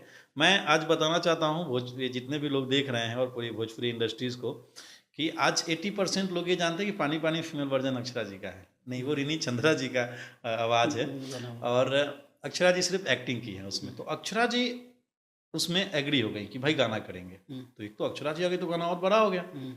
तो अब जो फीमेल पहले से बैठी है पानी पानी के लिए, उसको दूसरा गाना 2 घूंट कराया गया, तो अक्षरा जी आ गई, बड़ा हो गया गाने। अब फाइनली सारे डबिंग कंप्लीट हो गए, अब रिलीज पे गाने, अब उससे पहले बादशाह के साथ कंपनी ने कोऑर्डिनेट किया, गाना दिखाया, तो बादशाह बोले कि यार सब कुछ तो भोजपुरी में यार, तो फिर मैं भी भोजपुरी में गाऊंगा। सेकंड देखिए कि बादशाह ने खुद से बोला कि मैं भी भोजपुरी में गाऊंगा, भोजपुरी लिखवाई, फिर मेरे पास फोन आया कंपनी का कि भोजपुरी करना है इसका जो रैप पोर्शन है, फिर उसको मैंने भोजपुरी किया, फिर बादशाह है, फिर थर्ड पार्ट था कि अब बादशाह तो गा दिए, लेकिन अब शूट करना है, तो बादशाह ने बोला कि ये काम करो, छोटा सा ही है मेरा शूट अभी, या तो मैं अपने पास से भेज दूंगा या तो आप लोग लगाओ, तो एक दो टाइम मैच नहीं हुआ। तो जो बादशाह का लास्ट जो 1-1.5 महीना डिले हुआ, यूके वगैरह का, कनाडा का टूर था उनका, फिर जब वो आए तो ग्रांट रोड सारेगामा का हेड ऑफिस है, तो ग्रांट रोड में मीटिंग के लिए बादशाह आए थे, वहीं फटाफट सारा कैमरा वैमरा सेटअप लेके, और उसकी गैलरी का है वो, जब आते हैं बादशाह है चलबू का ग्लास बखाली भरबू का, वो गैलरी का था। तो गाना प्लान हुआ था छोटा, और वो गाना होते होते बहुत बड़ा बन गया, और मेरे कैरियर का सबसे बड़ा, जिसने मुझे इंडस्ट्रीज़ में एक नया मुकाम दिया, पहचान दिया, तो लोगों को लगा कि हाँ पानी पानी गाने से। उसके बाद तो सारे कॉर्पोरेट कंपनी रिक्रिएट में पहला ऑप्शन में आता हूँ, पहला नाम ही मेरा आता है। अगर मैं नहीं करता हूँ किसी कारणवश, या मेरे पास टाइम नहीं होती, अवेलेबल नहीं होता, फिर वो गाना कहीं और जाता है, अगर ये कंपनी करा रही है तो। बाकी तो हर सिंगर के अपने राइटर हैं, वो तो रिक्रिएट हो या ट्यून हो, उनके साथ जो है वो लोग करते हैं, कंपनी को चाहिए होता है तो मैं करता हूँ। तो जैसा कि आपने बताया था कि अभी लॉकडाउन में खाना नहीं खाया था 3 दिन, हाँ और 5 लोगों को फ़ोन किया, किसी ने फ़ोन नहीं उठाया, घर जाने का ऐसा हाँ, हो प्लान हो गया था। प्लान हो गया था, लेकिन ये सारी कहानी हुई, गाने मिले, तो क्या एक गाने से फिर से ज़िंदगी अच्छे नहीं, से ट्रैक पे आ जाती है? उसके बाद तो सैलाब आ गया ना, फिर उसके बाद गाने हिट होते हैं, आप ब्रांड हो जाते हैं, फिर उसके बाद आपके पास बहुत सारे अपॉर्चुनिटी आने लगता है, काम आने लगता है, लोग अब जुड़ने लगते हैं। फिर उसके बाद वो भी मुझे फ़ोन किए थे, पानी पानी के बाद आपको बताऊं 90% भोजपुरी इंडस्ट्री ने मुझे फ़ोन किया था ये शाबाशी देने के लिए, कांग्रेचुलेशन के लिए कि पानी पानी गाना है, और बादशाह आया उसमें। मुझे याद है बहुत सारे म्यूज़िक डायरेक्टर का फ़ोन आया था, बहुत सारे कंपनी ओनर का फ़ोन आया था, स्पेशल विनय विनायक जी का भी फ़ोन आया था, बहुत बड़े म्यूज़िक डायरेक्टर हैं जिन्होंने लॉलीपॉप, और मतलब उनका भी फ़ोन आया था। तो लोगों ने अप्रिशिएट किया था मुझे उस गाने के बाद, और बहुत सारे लोग जो कभी भूल चुके थे शायद मुझे, उनका भी फ़ोन आने लगा है कि आपके साथ कुछ करने का मन कर रहा है, कुछ काम करते हैं, कुछ बनाइए, कुछ इस टाइप का करते हैं। हमने किया। कितना पैसा मिला था? नहीं, पैसा तो उसके लिए वो सिमिलर ही मिला था जो पहले रेट मिलता था। उसके बाद कमाई का जरिया बढ़ गया। तो ये जो कमाई का ज़रिया बना, मैं थोड़ा समझना चाहता हूँ, इसलिए पूछ रहा हूँ कि जैसे मान लीजिए कि एक तो आपको गाने मिलने लगे, वो एक जरिया, वो सिंपल समझ तो में आता गाने है। मिलने लगे तो पैसा मिलने लगा ना, तो पैसा मिलना वो तो समझ में आता है कि चलो जितना गाने लिखेंगे उतना पैसा मिलेगा, और क्या जरिया इसके पीछे बन सकता है कमाई का? और फिर मुझे काम को मैंने सेलेक्टेड करने लगा, जैसे उसके बाद लगा कि नहीं, यार, मेरा सवाल ये था ना, आप शायद समझे नहीं, कि जैसे गाना आप लिखते हैं उसका तो पैसा जो भी मिलता है मिलता है, कितना मिलता है थोड़ा पूछेंगे इसमें, लेकिन जो भी मिलता है मिलता है, लेकिन इसके अलावा मान लीजिए सिर्फ गाने लिखने से, क्या सिर्फ गाने लिखने से और कोई अदर इनकम नहीं होता है, सिंगिंग से या मतलब या फिर राइटिंग से या फिर जैसे भी फिल्म इंडस्ट्री से, तो सिर्फ गाने लिखने से सब कुछ मैनेज हो जाएगा और अच्छा खासा पैसा कमाया जा सकता है? राइटर हैं तो आज जो भी राइटर काम कर रहा है, या तो क्योंकि हमारे पास गाना लिखने के अलावा और तो कोई काम होता नहीं है ना, तो अभी क्या था कि पहले गाने राइटरों को या म्यूजिक डायरेक्टर को आईपीआरएस का जो पैसा वही मैं समझ रॉयल्टी आता है, तो रॉयल्टी तो शुरू से था, लेकिन रॉयल्टी अब इतना एक्टिव हो गया और इतना ज़्यादा रॉयल्टी आता है लोगों को कि अब अगर आप साल में 4-5 गाने करते हैं, साल में अगर 2 गाने आपके 100 मिलियन हो गए, तो मतलब इतना रॉयल्टी आपको मिल जाएगा कि एक साल आप अपनी फैमिली को मतलब अच्छे तरीके से आप मैनेज कर सकते हैं। क्योंकि पहले की रॉयल्टी और आज की रॉयल्टी में फ़र्क क्यों हो गया, ज़्यादा क्यों आ गया? मन में सवाल होता है ना कि भाई पहले भी गाने हिट होते थे, क्यों नहीं आता था? तो पहले पब्लिक प्लेस में गाना बजता था, प्रॉपर तरीके से उसका रिपोर्ट आईपीआरएस को नहीं मिलता था, जिससे पैसे प्रॉपर डिस्ट्रीब्यूट नहीं होता था। पहले टीवी चैनल पे गाना चलता था और पहले रेडियो पे चलता था, इन्हीं प्लेटफॉर्म से होता था। बहुत बड़े बड़े मॉल नहीं थे पहले, बहुत बड़े बड़े शोरूम नहीं थे। एक मॉल में भी गाना बजाने के लिए आईपीआरएस से लाइसेंस लेना पड़ता है, परमिशन लेना पड़ता है। आप जैसे बड़े शोरूम में गाना बजा रहे हैं, उसके लिए परमिशन लेना पड़ता है। सिर्फ शादियों में अगर आप गाना बजा रहे हैं ओपन पैलेस में, तो उसके लिए आईपीआरएस से परमिशन नहीं लेना, परमिशन के पैसे लगते हैं, तो उसके लिए नहीं। अगर जैसे आप ताज में शादी कर रहे हैं या किसी 5 स्टार 7 स्टार में शादी हो रही है और वहाँ जो गाने बजा रहे हैं, उसके लिए भी आईपीआरएस से परमिशन लेना पड़ता है, तो उसके पैसे जाते हैं। तो वो सब रॉयल्टी डिस्ट्रीब्यूट होता था पहले। जैसे कि बहुत सारे लोग नहीं जानते होंगे कि आईपीआरएस क्या होता है। आईपीआरएस एक संस्था है जो रॉयल्टी कलेक्ट करती है सिंगर के बिहाफ पे, म्यूजिक डायरेक्टर के बिहाफ पे, और वो रॉयल्टी उनको देती है। हाँ सर, डिस्ट्रीब्यूट कर फिर अभी सिंगर क्या को हो गया royalty कि अभी देती बहुत सारे प्लेटफॉर्म आ गए जिससे रॉयल्टी बढ़ गया। जैसे ओटीटी बहुत सारे आ गए, स्पॉटिफाई, जियो सावन, गाना, हंगामा, आईट्यून, एप्पल ट्यून, तो ये यहाँ तो बढ़ गया क्योंकि यहाँ भी गाने बज रहे हैं, तो वहाँ से भी आपके रॉयल्टी आ रहे हैं। उसके बाद फेसबुक, इंस्टाग्राम, इन सब जगहों से भी आपके जो मेटा डेटा में ये चीज़ें आती हैं, तो यहाँ भी गाने चल रहे हैं, वहाँ से भी आपको रॉयल्टी है। सबका रॉयल्टी आईपीआरएस कलेक्ट करता फिर वो देता है। तो वो चीज़ें आ गई। यूट्यूब का आ ही रहा है, तो अब वो बढ़ गया। तो अब साल में 2-3 गाने अगर आपके हिट होते हैं, तो आप उतना कमा लेते हैं आईपीआरएस से, जो अपने फैमिली को एक अच्छे लेवल पे, बच्चों को अच्छा शिक्षा दे सकते हैं, अच्छे स्कूल में पढ़ा सकते हैं। ये चीज़ें हो गई। अच्छा, भोजपुरी इंडस्ट्री में जो गाने लिखने के पैसे मिलते हैं, जी, तकरीबन कितना मिलते हैं मोटा मोटी, और कैसे तय होता है कि इस गाने को इतना मिलेगा, इस राइटर को इतना मिलेगा, ये सब थोड़ा बताइए इसके बाद। देखिए, डिपेंड होता है कि आप किसके साथ काम कर रहे हैं। सबसे पहला तो ये है कि आपके साथ स्टार कौन है। ऐसे किसी भी इंडस्ट्रीज़ में स्टार के लेवल पे ही पैसे डिसाइड होता है। तो यहाँ लिखने वाले आज भी 2000 में भी लिख रहा है, 3000 में भी लिख रहा है। लिखने वाले 10,000 भी लेता है, 15,000 भी लेता है। मैंने तो 51,000 भी लिया है और लेता हूँ मैं 1 लाख भी लिया हूँ एक लिरिक्स का। तो डिपेंड यही है कि आप किसके साथ काम कर रहे हैं, वो प्रोजेक्ट कितना बड़ा है। अगर हमारे गाने 25 लाख में एक गाना अगर मेकिंग हो रहा है ऑडियो वीडियो, तो हम 1 लाख रुपया लेंगे, हमको मिलेगा। लेकिन जो गाना ही 25,000 में ऑडियो वीडियो हो रहा है, उसमें आपको 5,000 नहीं मिलेगा, फिर आप 2,000 ही मिलेगा। यही मैं समझना चाह रहा था। हाँ। इसके अलावा ये भी डिपेंड करता होगा, जैसे आपने कहा कि किसके साथ करना है। सपोज खेसारी लाल यादव का गाना तो है। खेसारी जी का कर रहे हैं, तो उनका एक गाने का मेकिंग कॉस्ट हो जाता है 25 लाख 30 लाख रुपया। तो फिर उसी हिसाब से आपको भी राइटर को पैसा मिलेगा। मिलेगा ना। और 2 चीज़ें होती हैं, एक होती है सिंगर के साथ काम करना, एक होती है कंपनी के साथ काम करना। ये दोनों में भी रेट का फ़र्क होता है। कंपनी के साथ कितना क्या होता है? कंपनी में ज़्यादा मिलता है, सपोज टी सीरीज के साथ काम कर रहे हैं आप, तो स्टार वाली ही डिपेंडेंट है कि आप स्टार कौन है उसमें, जिसका कितना बड़ा प्रोजेक्ट है, मेकिंग कॉस्ट क्या है, उस हिसाब टी से। सीरीज, सारेगामा और जी म्यूजिक। जी म्यूजिक, ये लोग भोजपुरी करते हैं ये लोग। हाँ, अब ऑलमोस्ट हो गया। टी सीरीज, सारेगामा, सोनी ने भी किया, नहीं, टाइम्स अभी भी कर रहा प्रेजेंट है। में प्रेजेंट में सब कर रहा है। सब कर रहे हैं। हाँ। तो सबसे ज़्यादा अगर पैसा देखा जाए भोजपुरी को लेकर, तो कौन सी कंपनी ज़्यादा खर्चा करती है, मतलब राइटर पे, सिंगर पे? आज के टाइम में सबसे ज़्यादा टी सीरीज। T series. हाँ, और आज के टाइम में नहीं, हमेशा टी सीरीज सबसे ज़्यादा। जब से टी सीरीज ने वापस से भोजपुरी में कमबैक किया है, सारेगामा ने पहचान दिया, नाम दिया, पैसा ज़्यादा नहीं दिया कभी किसी को। टी सीरीज हमेशा टाइम पे पैसा दिया और मतलब लोगों को रिस्पेक्ट दिया। टी सीरीज आज अगर आप छोटे आर्टिस्ट हैं, आपके गाने अगर नहीं भी हिट है टी सीरीज से, फिर भी आप टी सीरीज में जाइए तो वही रिस्पेक्ट सामान आपको मिलेगा।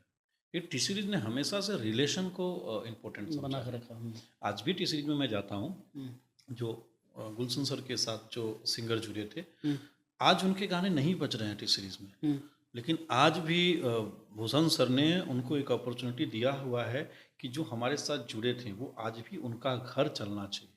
अच्छा।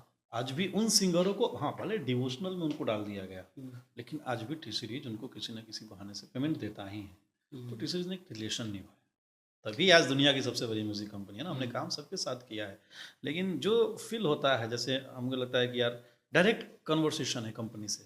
बाकी कंपनियों में बीच में है, कंपनी से नहीं है, बीच में एक एजेंसी है या कोई भोजपुरी के लिए अलग बंदा है, उनसे बात होती है। तो थोड़ा सा दोनों में वो होता है। टी सीरीज में मैंने काम किया, मेरे सारे बड़े गाने हिट है सारेगामा के साथ, लेकिन टी सीरीज का मैं इसलिए बात कर रहा हूँ कि टी सीरीज ने मुझे समझा है। मैंने बोला कि सर ये गाना करते हैं, इस बजट के करते हैं, ये वीडियो करते हैं। बोले हाँ ठीक है करते हैं, एग्री हुआ टी सीरीज। बड़ी बात है। तो मुझे ऐसा लगता है। अच्छा, एक चीज़ और बताइए कि जैसे कि टी सीरीज़ की बात हमारी हुई, इसके अलावा भोजपुरी में बहुत सारी कंपनियां आजकल खुल चुकी हैं, और उनका भी बजट गाने को लेकर अच्छा ही रह रहा है आजकल। बड़े बड़े गाने आ अब रहे नहीं करेंगे तो नहीं चलेगा ना सर। हैं। अब बुलेट ट्रेन के साथ आपको उतनी ही आसपास की दौड़ने वाली ट्रेन चाहिए। तो टी सीरीज़ तो इतना बड़ा कंपनी वो तो मैनेज कर लेता है। वो उसे कमाने का 50 तरीका है, कहीं ना कहीं से अपना वो लोगों को समझ में नहीं आएगा कि कैसे कैसे करता है वो। लेकिन जो छोटे कंपनी, जो बिहार के लोग खोले हुए हैं, या फिर जो यूपी के लोग, तो उनको रिकवरी कैसे होता है? देखिए, सारे 10 गाने कर रहे हैं, 10 गाने हिट नहीं होता है, उसमें से कोई एक होता है। तो अगर एक गाने से आप पैसा ला रहे हैं, मान लीजिए आप साल का 50 लाख रुपया इन्वेस्ट कर रहे हैं, तो आपने 50 लाख इन्वेस्ट किया। तो इम्पोर्टेंट ये नहीं कि 50 लाख किस गाने से आया, इम्पोर्टेंट ये कि आपने इन्वेस्ट 50 लाख किया। अगर किसी गाने से आपको साल का 70 लाख रुपया आ जा रहा है, तो इन्वेस्टमेंट के अलावा आपका 20 लाख रुपया आया ना इनकम। तो जैसे हम दुकान खोलते हैं या कुछ चीज़ कर रहे हैं, तो जरूरी नहीं है ना कि हर चीज़ को हम बेचें तो उसमें प्रॉफिट ही आएगा। तो वही चीज़ें हैं, म्यूज़िक भी वही बिजनेस है। तो इसीलिए या सारेगामा या कोई भी कंपनी का बहुत सारे गाने हैं जो 5 मिलियन 2 मिलियन 3 मिलियन पे कोई गाने। अच्छा, एक चीज़ जैसे कि बीच में चला था कि नहीं, भोजपुरी में क्या होता है कि गाने कोई लोग बढ़वा देते हैं और नाम के लिए कि इतना व्यूज़ गया, ये सच है? नहीं, ये बातें हमेशा से अफवाह रही है सर। अगर कायदे से 1 मिलियन व्यूज़ खरीदना है ना आपको, तो लमसम 80-85 हज़ार रुपया लगता है कायदे से। आप कितना मिलियन व्यूज़ खरीद सकते हैं? 80,000 के हिसाब से अगर आप 1 मिलियन पे जाते हैं, जो सजेशन वाला जो व्यूज़ होता है गूगल एडवर्टाइजिंग वाला, तो उसका 80,000 रुपया लगता है। अगर आप 10 मिलियन व्यूज़ खरीद रहे हैं, तो 80 गुना 10 8 लाख रुपया होता है। 8 लाख रुपया कौन खर्चा करेगा? व्यूज़ बिना बूस्ट किए नहीं चलता है गाना, ये भी फैक्ट है। 2 million 3 million enough sir. 2-3 million में गाना पकड़ना होता है तो पकड़ता है, नहीं तो कंपनी बोलती है कि भैया आप 2 मिलियन में भी नहीं पकड़ा तो क्या गारंटी कि 10 मिलियन व्यूज़ लगा के भी हम गाना पकड़ा देंगे। तो अब तरीका चेंज हो गया है। अब 2 से 3 मिलियन लोग लगाता है, वो भी बड़े स्टार का है। तो अभी सबसे ज़्यादा मार्केटिंग जो तरीका हो गया वो इंस्टा का हो गया। हाँ, लोग इवेंट करा देते हैं, इवेंट में 4 लाख 5 लाख रुपया नॉर्मल खर्चा है। बड़े स्टार का है तो 10-8-10 लाख रुपया खर्चा हो जाता है, क्योंकि उनका 5 स्टार से नीचे इवेंट आप करेंगे नहीं। उसके बाद इन्फ्लुएंसर बुलाते हैं, इन्फ्लुएंसर हायर करता है लोग रील के लिए, उसमें खर्चा होता है। बहुत सारे लोग अब पीआर पे खर्चा हाँ, बहुत सारे लोग अब डीजे बजवाना शुरू कर देते हैं, बहुत सारे लोग होर्डिंग लगवा देते हैं। तो ये सब तरीका है। अच्छा, जैसा कि अभी आपने बताया कि 2 मिलियन तक लोग खरीदते हैं, तो मतलब इसको माना जा सकता है कि बड़े स्टार का अगर गाना 2 मिलियन ज़्यादा वो खरीदा हुआ है। हाँ, 1-2 मिलियन तो कंपलसरी है सर। अगर कोई स्टार बोले एकदम कि नहीं मेरा तो ओरिजिनल चल रहा है, तो नहीं, 1-2 मिलियन सबका होता है। जितने सारे लोगों के साथ आपने काम किया है, खेसारी लाल, पवन सिंह, दिनेश लाल, मनोज जी के साथ भी किया है? नहीं, मेरे से सिर्फ वो एक कमी रह गई है जिसको पूरा करने में लगा पड़ा हूँ मैं। तो आपने और अभी तो अगर मनोज जी को छाड़ देते हैं तो ये 3 बड़े स्टार हैं, दिनेश लाल, खेसारी लाल, पवन सिंह। इन तीनों में आपको क्या लगता है कि आप बहुत नज़दीक से जानते हैं कि कौन बेहतर गाता है? सिंगर तो पूरे भोजपुरी में लोग जानता है पवन सिंह। ये तो फिर वो नाइंसाफ़ी वाली बात हो जाएगी, फिर अपने ही अंदर घुटना पड़ेगा। खेसारी लाल? खेसारी लाल इंसान बहुत अच्छे हैं, एंटरटेनर बहुत अच्छे हैं, हार्ड वर्किंग बहुत अच्छे हैं, एक्टर बहुत अच्छे हैं। दिनेश लाल? दिनेश जी तो खैर इन सब चीज़ों से ऊपर ही हैं। उनको तो ये हम लोग जज नहीं कर सकते कि अच्छे हैं क्या है। वो शाहरुख खान, सलमान खान, आमिर खान तीनों हैं। खुद अकेले सब है। वो खुद बोलते हैं कि तुम लोग 1-2 के लिए लड़ते हो। अभी एक इंटरव्यू था, मैंने देखा था कि 1-2-3 निरहुए के ओकरा बाद खातिर लड़ा लोग, चौथा पांचवा पर लड़ा। तो उनमें वो शालीनता है, वो एक स्टार जो होता है ना कि डिजर्व करना, वो करते हैं। मुझे कहाँ बोलना है, क्या बोलना है, कितना बोलना है, वो उनको पता है। आज आपसे भी मिलेंगे तो उसी शालीनता से, चाहे वो आपके साथ काम करे ना करे, लेकिन वही रिस्पेक्ट, वही सम्मान है। पवन सिंह खेसारी लाल यादव मिलते स्टेज पे हैं बड़े प्यार से, हम्म, भाई भाई। हम्म। जैसे ही अलग होते हैं गाली गलौज शुरू हो जाता है नहीं, ऑनलाइन। गाला गलौज नहीं होता, वो बैक स्टेज भी प्यार से मिलते हैं, ऐसा नहीं है। नहीं, ऑनलाइन बहुत आता है कि हाँ ठीक है, वो डिजिटल है अपना, वो लोग को अच्छा लगता है करना। लेकिन एक बात जान जाइए, आज डिजिटल इतना बढ़ गया है, इन इनके बोले हुए एक बात को दोनों लोग की अपने टीम है और दोनों लोग के अपने ऑडियंस है, फैन फॉलोइंग है। और ये आजकल जो यूपी बिहार में इतने यूट्यूबर हो गए हैं ना कि वो सब इन चीज़ों को बढ़ावा दे देता है। पवन जी ने बोल दिया तो उसको 20 लोगों ने चढ़ा के बोल दिया, खेसारी जी ने बोल दिया 30 लोगों ने चढ़ा के बोल दिया। एक्चुअली सच्चाई होता नहीं है उसमें। भाई मिलते हैं, एक दूसरे का नंबर एक दूसरे के पास है, एक दूसरे का घर एक दूसरे को पता है। अगर ऐसा होता तो एक दूसरे आपस में फाइट कर लेते, नहीं पता है वो फोन नहीं कर सकते हैं। तो ये हमेशा से चला है, ये तो कुछ नहीं है। जितना टसन मनोज जी और रवि जी में हुआ है ना, वो टसन ये था कि एक दूसरे को गोली मार देने वाला टसन था मनोज तिवारी। हाँ, वो उनकी फिल्में छोड़ देता था, क्यों? वो हैं तो छोड़ देता था, क्यों? वो है तो छोड़ देता था। दो हीरो हैं, उनका बड़ा फोटो हो गया तो नहीं करेंगे पोस्टर पे। तो टसन उस समय उतना बड़ा टसन था, लेकिन मीडिया एक्टिव नहीं था, लोग कनेक्ट नहीं थे इतना, इसलिए लोगों को नहीं पता होता था। अरे भाई, एक सेट पे दिनेश जी ने खुद बोला है, उसमें दिनेश जी भी हीरो थे, गंगा यमुना सरस्वती फिल्म थी एक, जो भोजपुरी की सबसे बड़ी फिल्म बनने जा रही थी वो, और सबसे बड़ा बजट का फिल्म था। 3 दिन तक दोनों सेट पे आते थे तो सीन शूट नहीं होता था टसन की वजह से। उस फिल्म को बनते बनते 6 साल लग गया था। तो वो टसन उस वक्त इतना बड़ा टसन था। आज भी वो दोनों मिलते तो हैं, एक पार्टी में है, बात करते हैं, लेकिन आज भी उनकी बातों में अलगाव दिखता होगा। हाँ, अब लेकिन इतने बड़े ओहदे पे हैं कि वो नहीं बोल सकते हैं पब्लिकली, लेकिन आज भी मतलब तो हमेशा से हुआ है। लेकिन यहाँ क्या होता है कि इतना इजी हो गया ना, आज भोजपुरी इंडस्ट्री हमारी बहुत बड़ी इंडस्ट्री है, लेकिन यहाँ स्टार अपना अपना रेट इतना सस्ता कर दिया ना पब्लिकली, मतलब पब्लिकली बोल रहे हैं ना कि गाना, कि आज कोई भी खरीदने का पावर रखता है। जैसे जैसे जैसे अभी लॉन्चिंग वाला सिस्टम हुआ, तो गाने लॉन्चिंग सर इतना इजी हो गया ना कि जो पवन सिंह क्रेज फिल्मों के लिए, सर हीरोइन सामने आती तो डायलॉग भूल जाती थी, क्या तो पवन सिंह के साथ मतलब सामने खड़ा होना मुश्किल हो जाता था। आज कोई भी एक इन्फ्लुएंसर आके साथ में पकड़ के नाच के वीडियो वो करके मतलब इजी हो गया उनके लिए। लगा क्या रे, जैसे हर इंडस्ट्रीज की गरिमा है ना, जैसे रीजनल में अगर हम चले जाए, पंजाब चले जाइए, कितना रिस्पेक्ट है पंजाब में आज भी, जो वहाँ के सिंगर हैं, वहाँ के राइटर हैं, वहाँ के जो एक्टर हैं। साउथ में चले जाइए, कहीं भी लोग जाता है तो उसी हिसाब से मिलता है, वो शालीनता, वो रिस्पेक्ट, वो अदब होना चाहिए। यहाँ लोगों ने खुद गिरा दिया है। क्या, कैसे? अब जैसे जिस हीरोइन के साथ हम काम कर रहे हैं, 2 साल उसके साथ अफेयर रहा, हाँ, पूरा दुनिया जाना, हाँ, साथ में लेके घूमे। 2 साल 24 महीना होता है ना, 24 महीना 10 दिन के बाद ब्रेकअप होता है। और वही लड़की 75 पोस्ट करेगी, करती है ना, 75 पोस्ट करेगी, ये भी 75 को लाइव आएंगे। अरे तो फिर क्या रह गया? दोनों एक दूसरे के बारे में बोलेंगे। हाँ, अब आजकल देख रहे हैं पॉडकास्ट जब से आया है तब से भोजपुरी की बहुत सारी हीरोइनें, जो रवि जी की टाइम की है, दिनेश जी की टाइम की है, अब मनोज जी की टाइम की है, वो भी आके बोल रहे कि मनोज जी ने मुझे फिल्मों से निकलवा दिया था। अरे आज बोल के क्या फर्क पड़ता है? मनोज जी की फिल्में कर रहे हैं या भोजपुरी में लोग आपको जाना है तो मनोज जी रवि जी की वजह से ही जाना है ना। आप स्टार पैदा तो होके नहीं आए थे। आज अगर वो नहीं 4 फिल्में करते आपके साथ तो नहीं जानते लोग आपको। तो आज आके बोल रहे हैं कि उन्होंने मुझे फिल्म से निकलवा दिया, तो आपने भी तो कितने हीरो की फिल्मों को छोड़ा होगा। जैसा अफेयर की बात बता रहे हैं आप कि 2 साल तक अफेयर रखते हैं। हाँ, मतलब जो भी 2 साल 2 महीना 2 साल 2 महीना 1 दिन जो भी रखे, मीडिया में आ ही जाता है।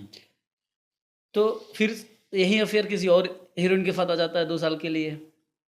तो आता ही है ना, हम्म, तो क्या मतलब ये चीज़ भोजपुरी को बढ़ने देगी? लगता है आपको ऑडियंस या फिर एक अच्छा गरिमा बना के रखेगा? कर ही रहा है ना लोग, हुँ, कर ही रहा है। जब आपको ज़रूरत से ज़्यादा कुछ मिल जाता है हुँ, तो फिर आप हो जाते हैं भगवान। हुँ, तो मैं जो कर रहा हूँ वही अच्छा है, हुँ, भला बात हो गया यहाँ हुँ। पे। तो जैसे आप सुने होंगे कोई पोस्ट आता है कि भोजपुरी में अलग, हुँ, इसके बाद भोजपुरी का लेवल बदल जाएगा। अरे हाँ, क्या लेवल बदल हुँ, जाएगा? ये तुम कहो यार, तुम्हारे लिए हो रहा है, भोजपुरी के लिए क्या हो रहा है?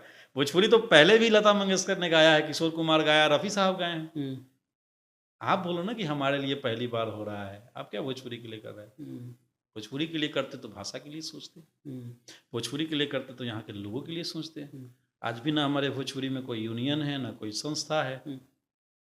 तो क्या लगता है कि जो भोजपुरी में बड़े स्टार हैं या फिर छोटे स्टार हैं, सिर्फ़ ऐसा नहीं है कि भोजपुरी में सिर्फ़ पवन, खेसारी, दिनेश यही हैं, इसके अलावा भी नहीं, बहुत सारे बहुत लोग सारे हैं, लोग हैं बहुत जो सारे लोग हैं। बहुत गाने हुँ, जाते हैं। अंकुश राजा, हुँ। इसके अलावा नीलकमल नीलकमल जी हैं, हाँ, समर जी हैं, हाँ, गुंजन सिंह हैं, हाँ, रितेश गुंजन पांडे सिद्धेश हैं। पांडे हैं, अभी तो बहुत सारे नए बहुत सारे लड़के हैं, आए हैं, इनका भी बहुत सारे गाना नाम बहुत निकले जाता हैं। है और मतलब नेशनली इनका नाम थोड़ा ज़्यादा फ़ेमस हो गया। हाँ, लेकिन तो कैटेगरीज़ भाई ए, बी, हाँ, सी। ऐसा हो गया लेकिन वो हुँ, लोग भी हैं। तो क्या लगता है कि जितने सारे लोग हैं, इसमें से पर्सनली अगर किसी के बारे में बताना चाहें हुँ, आप, हुँ। तो कौन मेंटली मजबूत रखता है अपने आप को कि नहीं मैं भोजपुरी को दिल से बचाना चाहता हूँ, दिल से भोजपुरी के लिए कुछ करना चाहता हूँ? कोई नहीं, कोई नहीं। कोई नहीं। मुझे कितना पैसा मिलेगा? हुँ, मेरा क्या फ़ायदा है? हुँ। बस ये। तो इस पैसे के पीछे, फ़ायदे के पीछे हुँ, भागते सब हैं और हुँ, बाद में लाइव आकर या फिर ऑडियंस है, हुँ, नहीं मैंने भोजपुरी के लिए ये किया, भोजपुरी के हुँ। लिए वो क्या बदल दिया। किए? तो करना है तो फिर अपने पैसा से, जो स्टार बोलते हैं अपने पैसा से खाली एक फ़िल्म बना लें। मतलब फ़ायदे नुकसान की बात छोड़ के हुँ, अपने पैसा से प्रोड्यूस कर दें, तब हुँ, ना समझेंगे कि भाई भोजपुरी के लिए मैंने किया। हुँ, एक फ़िल्म प्रोड्यूस कर दें, हुँ, जो फ़िल्म मल्टीप्लेक्स में लगे, हुँ, जो फ़िल्म नेशनल अवार्ड के लिए हुँ, सेलेक्टेड हो, हुँ, उस टाइप की फ़िल्में कर लें। हुँ, कोई नहीं होता है सर, जब पैसा लगाने की बात आती है ना, हुँ। तो सब प्रोड्यूसर के सर पे होता है। प्रोड्यूसर कहाँ से पैसा लाता है? ज़मीन बेच के लाए, घर बेच के लाए, लेकिन प्रोड्यूसर करते ही हैं, बर्बाद हो अब जाए। बहुत सारे लेकिन प्रोड्यूसर हैं जिनका शौक है फ़िल्म हाँ, बनाना। हाँ, आज बना ही रहे हैं लोग। हाँ। जैसे कि फ़िल्म बनाते हैं लोग तो हुँ, रिकवरी तो होता नहीं है, हाँ, आज फिर प्रोड्यूसर फ़िल्म भाग हुँ। जाता है, फिर दोबारा वो आने से भी डरता होगा कि आ जाता है। देखिए, अभी अंदर की बातें, बहुत सारी चीज़ें हम लोग कैमरे पे नहीं बोल सकते हैं, हुँ, बहुत सारी पाबंदियाँ होती हैं। हुँ, फ़िल्म बनाने जो बाहर के लोग मेकर आते हैं ना, हुँ, उनके दिमाग में अलग से ही अलग चीज़ होता है। हुँ, जो 2 4 25-50 लाख रुपया लगाते हैं, हुँ। उनका होता है कि भाई चलो 10-15 दिन ऐश-मौज करेंगे, हो गया। अच्छा वो मस्ती चीज़ें हैं। करेंगे लड़कियों के जो साथ अच्छे हाँ। मेकर होता है ना, हुँ, जो अच्छे मेकर होता है, हुँ, वो काम कर रहा है। हुँ, जैसे भोजपुरी में 2-4 अच्छे मेकर हैं ना, हुँ, जो कंटिन्यू काम कर रहे हुँ, हैं। रत्नाकर जी कर रहे हैं, हुँ, SRK कर रहा है, हुँ, एससी फ़िल्म कर रहा है। हुँ, अ, उसके बाद और भी 2-4 अच्छे प्रोडक्शन हैं, जो लोग काम कर रहे हैं, कंटिन्यू कर रहे हैं। हुँ, उनकी फ़िल्में कभी ब्रेक नहीं होती है। हुँ, अभी मधु शर्मा जी अपना होम प्रोडक्शन लिए तो कंटिन्यू 3-4 फ़िल्में किए। हुँ। DRJ कर रहा है, सुर म्यूज़िक कंटिन्यू काम कर रहा है। जैसे कि हम लोग भोजपुरी के लेकर बात कर रहे हैं कि कोई चाहता नहीं है, भोजपुरी से किसी को मतलब नहीं है, सबको अपनी जेब भरने से मतलब है, हुँ। पैसा आने से मतलब है। और हमने बात की अभी वो जो पार्टनरशिप वाली चलती है कि हम 2 साल के साथ रहते हैं।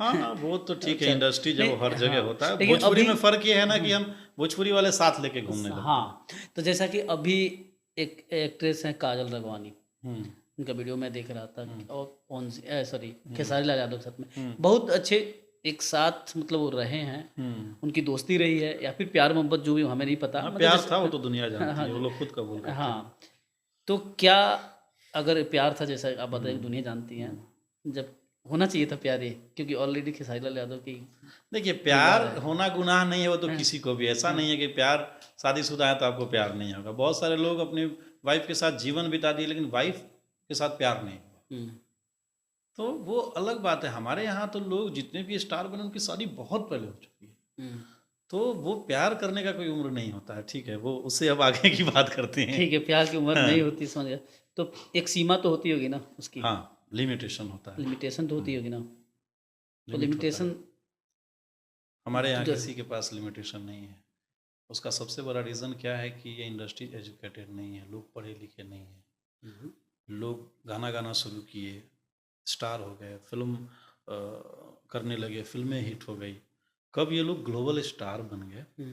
आज भोजपुरी को जो दो लोगों ने प्रेजेंट किया है, आज वर्ल्ड वाइड लेवल पे पवन जी और खेसारी जी ने प्रेजेंट किया है, लोग इनको जानते हैं। और इनसे पहले भोजपुरी को लोग जानता था कि भोजपुरी के सिंगर के नाम पे जानते थे लोग मनोज जी को, और एक्टर के नाम पे लोग जानते थे रवि जी को। आज भी पुराने लोग जानते हैं, लेकिन इन लोगों ने भोजपुरी को बहुत बड़े लेवल पे लेके गया है। लेकिन प्रॉब्लम क्या है कि बॉलीवुड में और यहाँ पे क्या है कि एक तो वहाँ पे सब लोग पढ़ के आते हैं, और अगर वो स्टार हो जाता है, कमजोर भी होता है, उनकी मैनेजमेंट टीम बहुत एजुकेटेड होती है, बहुत पढ़ा लिखा लोग होता है। लेकिन यहाँ वाले वो नहीं है, इनकी जो मैनेजमेंट टीम भी ना वही है कि हमें कितना फ़ायदा हो रहा है। अगर मैं आपका प्रोजेक्ट करा के दे रहा हूँ भैया से, तो मुझे क्या फ़ायदा हो रहा है, मुझे कितना फ़ायदा है, मुझे क्या मिलेगा। मतलब बीच में पैसे ही लेते हैं एकदम, क्योंकि डेट कौन डिसाइड करता है? स्टार तो आपको डेट दे नहीं रहा है, डेट तो उनके मैनेजमेंट टीम, और मैनेजमेंट टीम तो कोई है नहीं, बस एक दो लोग मैनेजर हैं, तो डिसाइड वो करते हैं। अब आपकी फिल्म करनी है, आप मैनेजर को खुश करिए, उसको दीजिए तो डेट आपको मिलेगा। गाना का डेट लेना है, गाना गवाना है, शूट करना है, उनको दीजिए। तो स्टार को पता नहीं होता है ये चीज़? सब कुछ पता होता है। फिर स्टार तो अपने पैर पे कुल्हाड़ी ही मार रहा है ना, क्यों कुल्हाड़ी क्यों मार रहे हैं? उनको है कि भाई चलो, वही चीज़ें ना, एजुकेशन वाली चीज़ें हैं। आज सिक्योरिटी क्या है? आज भोजपुरी के स्टार अगर जा रहे हैं, अब 2 करोड़ 3 लाख 4 लाख ऑडियंस मिलता है, जहाँ भी आप स्टेज परफॉर्म करें, वहाँ सिक्योरिटी क्या है? आज एक भी भोजपुरी के स्टार का, मैं हूँ इस इंडस्ट्रीज में, अगर मेरे होते हुए भी अगर इंडस्ट्रीज क्लीन नहीं है, इंडस्ट्रीज में प्रॉब्लम है, मैं भी हूँ तो जिम्मेदार मैं भी हूँ, चाहे वो 2% हो या 200% हो। तो खुद की बुराई भी मैं कर रहा हूँ। बुराई की बात नहीं, जो सच्चाई वो बात तो होनी चाहिए। आज भी एक भोजपुरी का बड़ा स्टेज शो बताइए जो एक ऑडिटोरियम में हुआ हो, बहुत बड़ा। 2-3 शो हुए हैं पटना के कृष्णा मेमोरियल हॉल में, जो याद नहीं है किसी को। नहीं याद है, अभी एक अवार्ड शो हुआ था फिल्म ची का, तो हुआ है वहाँ पे। लेकिन जो पब्लिकली शो, हालांकि हमारे यहाँ खेसारी जी के जो शो हुए हैं, जैसे भी 2 दिन पहले दोहा कतर में था, बहुत बड़ा क्राउड था, प्राउड फील वाला मोमेंट था कि भाई भोजपुरी का दोहा कतर, और हर जगह पे हो रहा है, अवार्ड शो बहुत जगह पे हो रहा है। लेकिन हम वहाँ तक हैं, कैपेबल भी हैं, एलिजिबल भी हैं वहाँ के लिए, लेकिन हमें खुद को भी सुधारना पड़ेगा।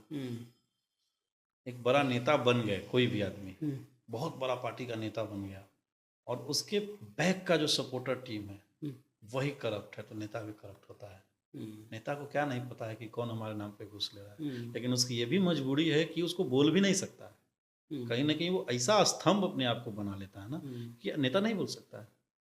उसको लगता है कि यार इसको हटाया, साला दूसरी पार्टी में चला गया, फिर मेरा सारा वोटर उधर समेट लेगा। ये भी वाली बात है। जैसा कि ये तो मैनेजमेंट टीम की बात है। मैनेजमेंट को लेकर भी जो खेसारी लाल यादव के थे, क्या नाम था उनका, विवेक जी, लफड़ा हुआ था, उनको निकाल दिया, कैसा कुछ वीडियो वगैरह देखा था। वो तो होते रहता है, कि अब इसी सब के चलते हुआ होगा, मतलब यही मैटर होगा। मैं उतना क्लोज से नहीं जाना उस मैटर पे, मैं काम करने से मतलब रखता हूँ, वाली बात है। अब उनका पर्सनल क्या है नहीं, देखिए एक जगह 4 लोग हैं तो किसी न किसी बात पे मतभेद होता ही है, मन और बातें बढ़ती ही हैं, तो वो तो होना ही है। उसी में जो रिलेशन को संभाल के चला, वो सबके साथ होता है। पवन जी ने भी अभी दीपक जी को हटा दिया था, तो वो तो सबके साथ। वही बात है, लोगों को ऐसा लगता होगा, मैं इसलिए पूछ रहा हूँ क्योंकि लोगों मन में जो न्यूज़ वगैरह आते हैं कि नहीं उसने इतना पैसा का ये किया, वो किया, अच्छा काम, मतलब झगड़ा करके पैसे को घपलाबाजी करके, आसान नहीं है कि कोई 25 लाख 30 लाख रुपए घपला करके, आसान नहीं है। क्योंकि कोई एक आदमी अगर कोई कंपनी चलाता है तो किसी को कब तक रखेगा, चेंज तो करेगा ना, तो चेंज। देखिए वो देखिए वो क्या है, वो बिजनेस लेवल है, हाँ, वहाँ फायदा नुकसान देखा जाता है। तो ऐसा नहीं है कि हाँ एक स्टार को कोई कंपनी बराबर गवाएगा, उसका मार्केट खत्म हो जाता है, उससे फायदा नहीं, तो क्यों उसको गवाएगा, फिर नया पकड़ेगा ना। परिवर्तन तो संसार का एक चीज़ और है, जैसा मैनेजमेंट के, कि यहाँ पे एक चीज़ देखा गया है कि नहीं, जब कोई राइटर गाना लिखता है तो एक मतलब सिर्फ एक ही सिंगर के लिए लिख रहा है, सिर्फ उसको वो कॉम्बिनेशन हो जाता है, वो कॉम्बिनेशन है। आज बॉलीवुड में भी बहुत सारे ऐसे नाम हैं जो जब जुड़े तो बहुत सारे गाने किए, नए दौर में, पुराने दौर में एक टीम रहा। नदीम श्रवण जी जब गाने हिट होने लगे तो समीर जी सबसे ज़्यादा काम किए, हिमेश जी के साथ। वो क्या होता है, एक ट्यूनिंग हो जाता है कि जब आपके साथ मेरा एक गाना हिट हो गया तो दोनों लोग कंफर्ट हो जाते हैं हम्म, और एक अनलक और लक दोनों जुड़ जाता है। बोला कि नहीं यार, वो लकी है मेरे लिए। चल रहा है। जैसे दो साल से कोई गाना नहीं बज रहा है किसी का, हम्म, और अचानक मेरे साथ काम किया, गाना बज गया, हम्म, बोला कि नहीं यार, ये लक है मेरे साथ, हम्म। अच्छा लक है, तो वो साथ में काम करने लगा, कंफर्ट जोन हो जाता है। गाने जो चोरी होते हैं यहाँ पे, हम्म। रातों रात गाने आने से पहले कभी चोरी हो जाता है, कभी रिलीज होता है तो कोई चोरी करके लिख देता है या फिर गा देता है। इसको आप कैसे देखते हैं? सिस्टम खराब है, चाहे वो राइटरों की कमी है। हम्म, आपका गाना है, आप उसके मालिक हैं, आप उसको रजिस्टर्ड कराइए। हम्म, राइटर एसोसिएशन का मेंबर मुझे नहीं लगता है कि यहाँ 10% भी लोग होगा। हम्म, वो सिस्टम की प्रॉब्लम है। यहाँ तो ऐसा चीज़ होता है कि भैया अगर गाना रिलीज से पहले अगर कोई ले लिया तो बॉलीवुड में जाके करे, हम्म, प्रॉपर क्लेम होता है, केस होता है, मुंह मांगा फिर पैसा मिलेगा, मैनेज करने में हालत ख़राब हो जाएगी। हम्म, आया ना स्ट्राइक वाला दौर, आया ना, सारे गामा के ट्यून पे लोगों ने जो गाना गाया, टी सीरीज पे गाया, स्ट्राइक मार के सारे गाने उतार दिए। तो वो सिस्टम में है, वो स्टार की गलती। देखिए स्टार या किसी भी स्टार को, वो तो आप उसको अच्छा चीज़ देंगे, उसको तो जितना हिट मिलेगा वो गाएगा। वहाँ मैं उसका वो नहीं मानता हूँ। पवन सिंह इतने गाने गाते हैं, खेसारी जितने गाने, उनको थोड़ी पता है कि कौन सा गाना आया है, कौन सा गाना किसका है, वो बैठ के थोड़ी देखता है। तो वो तो सिस्टम की प्रॉब्लम है। वो हम लोग रोते रहेंगे जीवन भर अपने आप को, खेसारी लाल ने गा दिया। जैसे अभी आप बोल रहे थे ये काजल राघवानी वाली बात, वो शायद आपके मन में वो गाना जो आया है उसको लेकर। हाँ, वो गाना जो है ना, भैंसिया चरावत रहे। तो ठीक है, मैंने उनका कई सारा इंटरव्यू देखा है। अभी मैंने एक इंटरव्यू देखा था जिसमें वो बोल रही हैं कि पवन जी ने मुझे जबरदस्ती किसिंग सीन करवाया। तो आप बच्ची तो थी नहीं, आज बोल रहे हैं, आप उस दिन सेट छोड़ के चले जाते। बांध नहीं दिया था ना आपको, शराब नहीं पिला दिया था ना, तो आप सेट छोड़ के चले जाते हैं। तो जब आप जहाँ थे वहाँ के हैं नहीं, अब इंडस्ट्रीज आपको एक्सेप्ट नहीं कर रहा है, तो नया नया तरीका कंट्रोवर्सी करके क्या मिलेगा? चलना टैलेंट से ही है ना। तो भैंस चलाता था, ये करता था, अरे आपको पहचान ही उससे मिला है। पवन जी का छलका था जवानिया नहीं आया होता, और उसके बाद 6 साल अगर खेसारी लाल यादव स्टेबल नहीं किया होता आपको, तो फिर क्या होता? को याद है वो दिन, आज के 4-5 साल पहले, जब गुजरात से बिहारियों को मार के भगाया जा रहा था, पूरी भोजपुरी इंडस्ट्रीज ने नारा लगा दिया था कि काजल राघवानी को भोजपुरी में बैन करो। फिर भी खेसारी लाल यादव उसके लिए खड़ा था। अरे वहाँ की लड़की है, इसकी क्या गलती है, ये तो आर्टिस्ट है, ये वो है, ये वो है। हमने देखा था वो चीज़। तो आप जिस इंडस्ट्रीज में वहीं की खाती हैं, चले जाइए। फिर इतना आपको अगर वहाँ के स्टार से प्रॉब्लम, छोड़ दीजिए भोजपुरी, करेंगे क्या, छोड़ दीजिए ना, चले जाइए आप अपने गुजरात इंडस्ट्रीज में, जाइए आप साउथ की फिल्में करिए, जाइए आप हॉलीवुड करिए, जाइए बॉलीवुड करिए। तो वहाँ के लिए कैपेबल भी तो नहीं है। तो यहाँ प्रॉब्लम है कि आप बाहर से आके हमारे इंडस्ट्रीज में ही उसी के साथ आप काम करेंगे, बाद में आप उसी को गाली देंगे। इतना प्रॉब्लम है। तो भोजपुरी तो उससे है अभी, आप छोड़ दीजिए भोजपुरी। और वो भी नहीं होता है तो अभी आप जो उस नाम को लेके कंट्रोवर्सी में अपना गाना चलाया जाए, छोड़ दीजिए, मत करिए गाना। सर अगर आज मैं पीएम को टारगेट करके कुछ बोलूंगा ना, तो पूरा भारत मुझे देखेगा। क्यों? क्योंकि पूरा भारत आज पीएम का सपोर्टर है, चाहे कोई भी आदमी जो बड़ा नाम, हम उसी को टारगेट करके बोलेंगे जो बड़ा नाम है, तो मुझे भी लोग जानेगा, चाहे वो निगेटिव जाने या पॉजिटिव जाने। आप दूसरे को टारगेट कर लीजिए।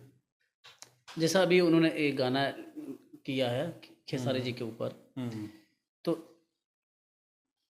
भैंसिया चरावत रहे, हाँ, कहाँ तक मतलब सूट बैठता है? क्योंकि खेसारी लाल यादव भी तो बोलते हैं हम भैंस चराते थे, तो इसमें गलत क्या है? तो उसने तो सिंपल से टारगेट ही किया है, तो उसको क्या बोलेंगे? उसमें कहने वाले छुपा हुआ कोई बहुत बड़ी पोएट्री थोड़ी है कि उसको डिवाइड कर देंगे इधर से उधर। तो उन्होंने तो लिखा नहीं, अब उन्होंने डिफेंडर वाला आपने कहा, तो डिफेंडर भोजपुरी में एक ही आदमी के पास है। आप अपने लाइफ का पूरा कमाई भी आप इकट्ठा कर लेंगे तो डिफेंडर आप नहीं खरीद पाएंगे। तो आज प्रॉब्लम आपकी है कि आप चैनल में समटा गए। एक और चीज़ बता रहा हूँ कि ये भोजपुरी फिल्म इंडस्ट्रीज वालों की बात, छोटे छोटे फिल्म बनाएंगे और उसके बाद ये लोग कहेंगे कि अरे आज तो पवन खेसारी के पास काम ही नहीं है, घर बैठ गया। अरे यार तुम्हारी तो औकात नहीं है कि पवन खेसारी को तुम साइन करा लोगे, एक सेट पे झेल नहीं पाओगे तुम। इतना खर्चा आता है भाई, एक स्टार को लेकर फिल्म कर रहे हो, टीवी सीरियल बना नहीं रहे ना, शॉर्ट फिल्म बना रहे हो, आप फिल्म नहीं बना रहे हो। तो रिकवरी भी तो होना चाहिए सर। मान लिया स्टार को कोई ले लेता है, ये भगवान, तो आप गाने चल रहे हैं तो रिकवरी हो रहा है कि नहीं? पहले फिल्मों की रिकवरी होती थी कि नहीं होती थी? बजट तो कम होता था ना पहले। अरे तो आज पहले 12 रुपए में मैंने टिकट लेके देखा निरहुआ रिक्शा वाला, आज 150 रुपए का टिकट लेके लोग फिल्म आज थिएटर में भोजपुरी लगती भी तो नहीं है। एकदम लगती है। जहाँ जहाँ है आप जाके देखिए ना, पटना में 4-5 आइनॉक्स में पटना में चलती है फिल्में। सर मैंने देखा है पीएनएम मॉल में सिनेपोलिस है, उसमें सूर्यवंशम 1 महीना 50 दिन चला था, एक शो एवरीडे चलता था। तो शुरुआत तो हो चुका है, ऐसा नहीं है कि नहीं चल रहा है। लेकिन प्रॉब्लम यह है कि हमारे यहाँ 2-3 मैकर हैं यूपी बिहार वाले, बाकी के जो टेलीकास्ट पार्टनर हैं जो सैटेलाइट वाले हैं वो कोई यूपी बिहार से नहीं है। सर उनको आपकी संस्कृति से, उनको आपकी सभ्यता से, उनकी आपकी चीज़ों से मतलब नहीं है, उन पैसा कमाना है उनको।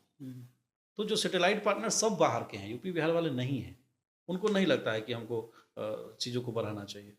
एक खाली हीरो के बढ़ा देने से थोड़ी इंडस्ट्री बढ़ जाएगी। बहुत सारे लोग कहते हैं कि अरे सारा पैसा तो हीरो ही ले लेता है, हम लोग क्या फिल्म बनाए और अचीवमेंट लाइए। साउथ भी एक रीजनल इंडस्ट्रीज है ना, वो भी तो 500 और 600 करोड़ की फिल्में बना रहा है। तो उसके दर्शक भी तो हैं। तो कभी उसके भी दर्शक नहीं थे सर, कभी उसके भी दर्शक नहीं थे। तो उसके बजट उस समय उसका बजट नहीं कम तो था। वैसे भोजपुरी का भी अगर आप ढंग से कोई मैकर शुरू करे, अगर प्रीपेयर प्लानिंग करे, तो मुझे काम लगता है करे कि तो अगर ढंग से करेगा। कोई मेकर शुरू करे हाँ। और प्रॉपर प्लानिंग करे तो भोजपुरी के कोई एक्टर है ही नहीं जिसको लेगा वो, ऐसा अगर नहीं ढंग से है। बनाए तो। जो एक्टर है उसी को लेके आप शुरू करेंगे ना। वही ना दिक्कत हो जाती है कि एक्टर ही कोई है नहीं वहाँ पे। ऐसा नहीं है, बहुत सारे एक्टर हैं, कोई बहुत सारे एक- लोग काम कर रहा है। कि पवन जी को लेके अगर आप ग्राफ करेंगे, बड़ा फिल्म जो पवन जी का रेंज है, जिस हिसाब का उनका एक इमेज है, उस हिसाब की आप फिल्म करिए। नहीं आप 200 करोड़ का बनाइए, 20 करोड़ का बनाइए, 10 करोड़ का बनाइए, बनाइए तो सही। तो कोई ना कोई तो सोच ही रहा होगा, लेकिन कोई नहीं सोचता है, कोई नहीं सोचता है। जब प्रोड्यूसर भाग जा रहे हैं फिल्म बनाकर तो कौन सोचेगा। हाँ तो प्रोड्यूसर है ही नहीं ना जो भाग रहे हैं। उनको तो ये मनाना है कि पवन सिंह मुझे आके गुड मॉर्निंग करे। अब पवन सिंह एक दिन उनका फ़ोन नहीं उठाए तो प्रॉब्लम ये हो गया कि भाई बाप रे, मैं प्रोड्यूसर हूँ, मेरा फ़ोन नहीं उठाया, तो वो चले गए छोड़ के। उनको फिल्म बनानी तो थी नहीं ना, फिल्म बनाने वाला बनाता है। इशू तो है हमारे यहाँ स्टारों में, इशू है, लेकिन इतना भी बड़ा इशू नहीं है कि वो मैनेज नहीं हो सकता है। आप जब हाथ बढ़ाएंगे, 2 कदम आप चलिए, 2 कदम वो चलेंगे, आप प्रीपेयर प्लानिंग समझाइए, उसके आगे के फ़ायदे दिखाइए। तो प्रॉब्लम है उनके मैनेजमेंट टीम में, प्रॉब्लम है जो हमारे यहाँ के एक्टर हैं। मैंने जैसे आपको बोला कि मैनेजमेंट टीम प्रॉपर आर्टिस्ट के साथ कॉन्वर्सेशन होने ही नहीं देता है। उसको लगता है कि अगर डायरेक्टली आर्टिस्ट के साथ कन्वर्सेशन हुआ तो मेरे बीच की चीज़ें खत्म हो जाएगी, पोल खुल जाएगा। हाँ तो पोल खुलने वाली बात नहीं है। मतलब फिर मैं जो इसमें अपना कमीशन जो अहमियत कमीशन तो बात की चीज़ है। जैसे मुझे जो रिस्पेक्ट मिलेगा वो अगर डायरेक्ट हो जाएगा तो नहीं मिलेगा। तो ये चीज़ें हैं, लेकिन अगर इस चीज़ को सुधार, आज म्यूजिक इंडस्ट्रीज आगे बढ़ी, सुधारना चाहा तो चीज़ें हुई। एक दिन में एक गाना शूट होता है, वही हीरो एक दिन में 10 गाना शूट करते थे। इवन अभी मैंने पिछले 3-4 महीना पहले एक शूट पे गया था, एक भोजपुरी के सिंगर हैं, एक दिन में एक कंपनी का सेटअप लगा था, 2 गाना शूट हुआ। सिंगर बोले अरे यार ई का 2 गाना पर लागल हवन यार, हमनी के बहुत गाना करे के बा, हमनी के दे देते। कंपनी को बोला कि अगला बार से हमके दे दिया, हम बना के देव। एक दिन में 6 गाना 7 गाना हम शूट करब, हम 2 गाना ना कर सकते हैं, हमारा पास टाइम ना, बाकी एक दिन में 2 गाना तो करब तो हम तरह के टाइम देव। तो क्या लगता है कि भोजपुरी इंडस्ट्री इन फ्यूचर जो अभी प्रक्रिया चल रही है, एक अच्छा पहचान बनाने में सफल होगी या फिर ऐसे ही चलते रहेगा? हर युग का अंत हुआ है। तो अभी तो कल युग का अंत होगा। जब हमारे यहाँ नहीं, आप भोजपुरी की बात कर रहे हैं, तो अभी जो चीज़ें चल रही हैं 1 से 2 साल में जो टीवी चैनल फिल्म बनाते हैं उनका पेट भर जाएगा। पेट भर जाएगा, उनकी लिमिटेशन होगी ना 100 फिल्में बनाने का, 200 फिल्में बनाने का, 400 फिल्में बनाने का। सर हर साल 200 फिल्में तो नहीं ना बनाएगा, हर साल 50 फिल्म नहीं बनाएगा ना वो। आज उसमें भी SRK बड़ी फिल्म बना रही है। आप बोले हिम्मत की बात, फिल्म चले ना चले, अभी एक बहुत बड़ी फिल्म आई थी भोजपुरी में, रंग दे बसंती, रोशन जी ने प्रोड्यूस किया था, SRK ने। मतलब बहुत बिग लेवल के म्यूजिक था उसमें। म्यूजिक बजट मुझे लगता है आई थिंक 15 से 20 लाख रुपए का रहा होगा। दिलेर मेहंदी गाना की है उसमें, ऋचा शर्मा गाना गाई है, बहुत सारे लाइव सेशन हुए हैं, बहुत बड़ा वीडियोग्राफ किया था। इन फिल्म में देखिए हिट फ्लॉप तो अलग की बात है।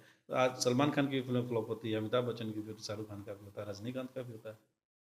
लेकिन उनका ये है, फिल्म फ्लॉप होने के बाद भी ओटीटी वाले पहले से इतना पैसा दे देते कि रिकवर हो जाता है। हमारे भोजपुरी में ओटीटी नहीं है। बालाजी वर्ल्ड शुरू किया था, लेकिन यहाँ यूपी बिहार में क्या है, लोगों को फ्री देखने की आदत है, वो सब्सक्रिप्शन नहीं ले सकता है। इसकी वजह से 2-4 ओटीटी हमारे यहाँ भी आ जाएगा, जहाँ से लगेगा नहीं भाई फिल्में सेफ है, तो लोग सोचता है। बहुत सारे ऐसे प्रोड्यूसर आए जिनको लोगों ने, जो बीच के कोऑर्डिनेटर थे, उसको लूट लिया, वो चला गया वापस। तो सबसे मेन बात है कोऑर्डिनेशन। जैसे आपके यहाँ पे अगर कोई आना चाहे, किसी का सपना हो कि मैं ब्रॉडकास्ट करूँ आपके साथ, आपसे डायरेक्ट कोऑर्डिनेट नहीं होता है, किसी सर्कल से कहीं से कोऑर्डिनेट करे, जैसे आपके दोस्त यार कहीं से। तो बहुत सारे ऐसे लोग आज भी हैं जो अरे 5,000 तो लेते हैं, वो एक काम करो तुम मुझे 3,000 दे दो, मैं करवा दूँ। आता ही, मेरे पास में खुद फोन आया था एक का 2 दिन पहले। तो ये सिस्टम होता है कि हम डायरेक्टली, मेरा कन्वर्सेशन नहीं हो पाता, कोऑर्डिनेशन नहीं है बराबर, तो ये प्रॉब्लम होता है। अच्छा, जैसा कि आपने कहा कि भोजपुरी की इंडस्ट्री की मतलब नैया बहुत डूबती हुई निकल रही है, फिल्म इंडस्ट्री की। तो जैसा कि आज स्टेज प्रोग्राम होता है, उसके बारे में बता, तो आर्टिस्ट जाता है वहाँ पे, जो प्रोग्राम करता है, तो क्या लगता है आपको कि जैसे पवन खेसारी, इन लोगों को प्रोग्राम करना चाहिए, या फिर करना चाहिए तो जिस तरीके से वीडियो आता है वैसा करना चाहिए? जैसे अभी ये दोहा कतर गए थे, अभी खेसारी जी गए थे परसों नरसों, दोहा कतर में शो था, बहुत बड़े लेवल का शो था। वहाँ मैनेजमेंट अच्छा रहा होगा, जो शो करवाया है पार्टी इवेंट कंपनी का, तो वहाँ गाली गलौज और वहाँ चप्पल जूता नहीं होगा। तो दोहा कतर है ना सर, वैसे के साथ करेंगे कि भैया आपको खाली आना है, तो भैया बोल दिए कि हमको इतना पैसा चाहिए, भैया ले लिए, चले गए। तो वहाँ कौन म्यूजिशियन है, वहाँ कौन, कैसा साउंड है, कैसा क्या है, कैसा, तो उससे मतलब नहीं रखेंगे तो फिर तो वो होना ही है। नहीं ये तो साउंड म्यूजिक तो ठीक है, गाने पर बात आ जाती है।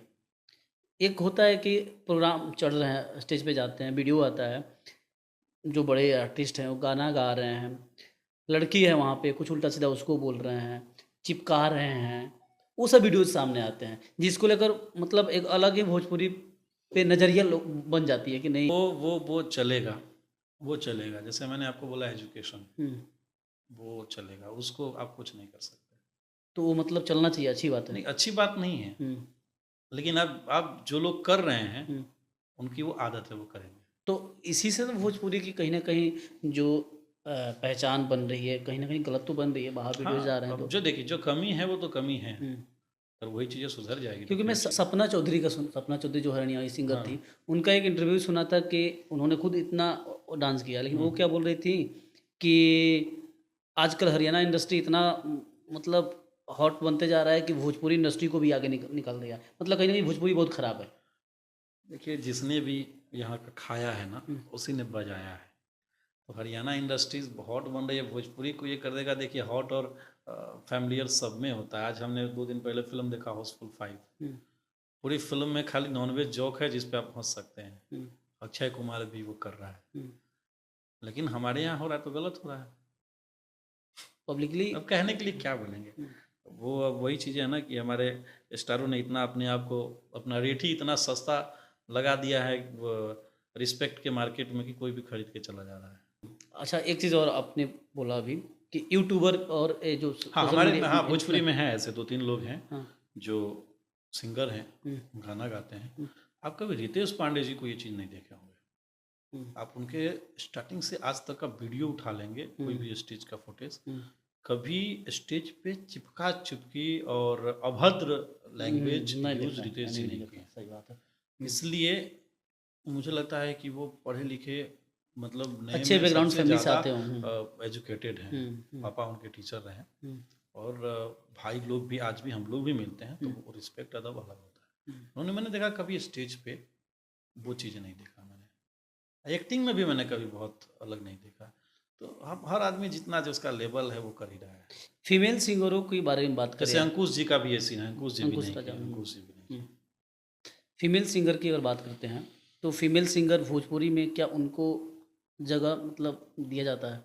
हाँ, कितना जगह मिलता है उनको, स्पेस मिलता है? जो उसका जितना वजूद है ना मिलता है।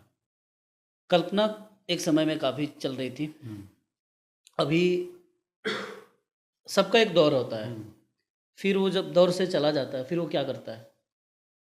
स्टेज शो, और अपने दौर में जितना पैसा कमाए होते हैं वो तो सेफ हो गया उनका। हम्म, हाँ, पहले के सिंगरों में उतनी इनकम सोर्स नहीं था हम्म, क्योंकि डिजिटल उतना बड़ा नहीं था।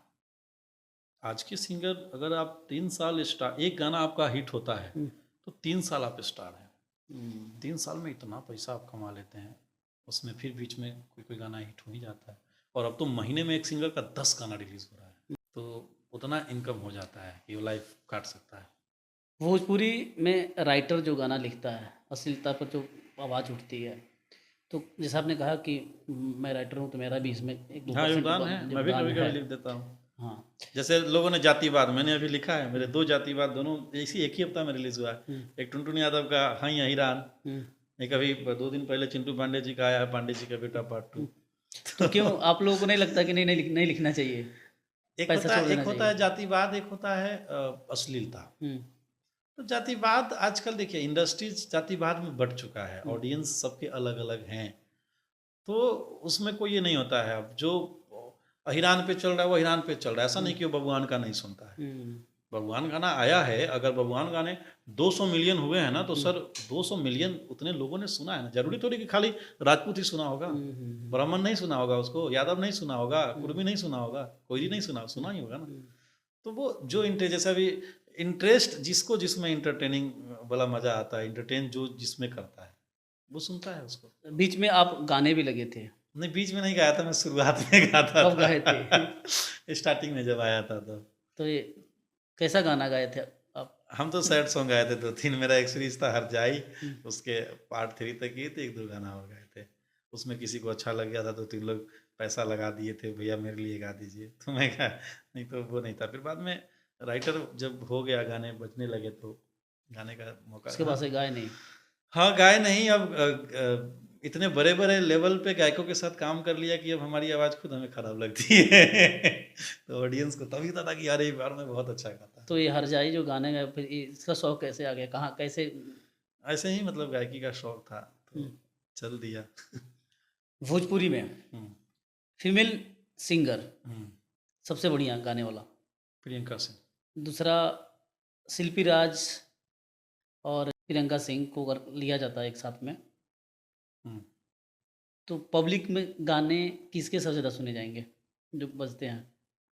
बजने के मामले में शिल्पी राज। सबसे बढ़िया म्यूजिक डायरेक्टर? एल्बम में, फिल्म में।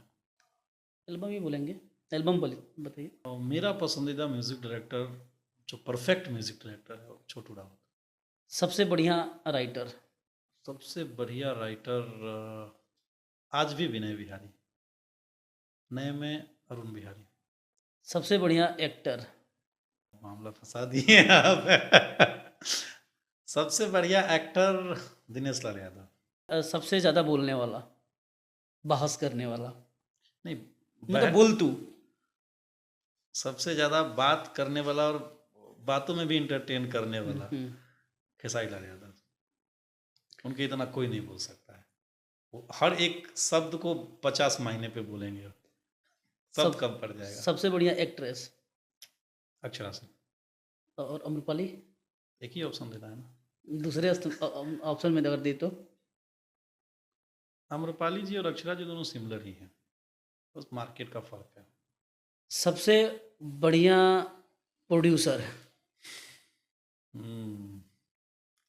सबसे बढ़िया प्रोड्यूसर जो सबको एकदम एक मायने में रख के काम कराने वाले हैं, वो अभय सिन्हा जी।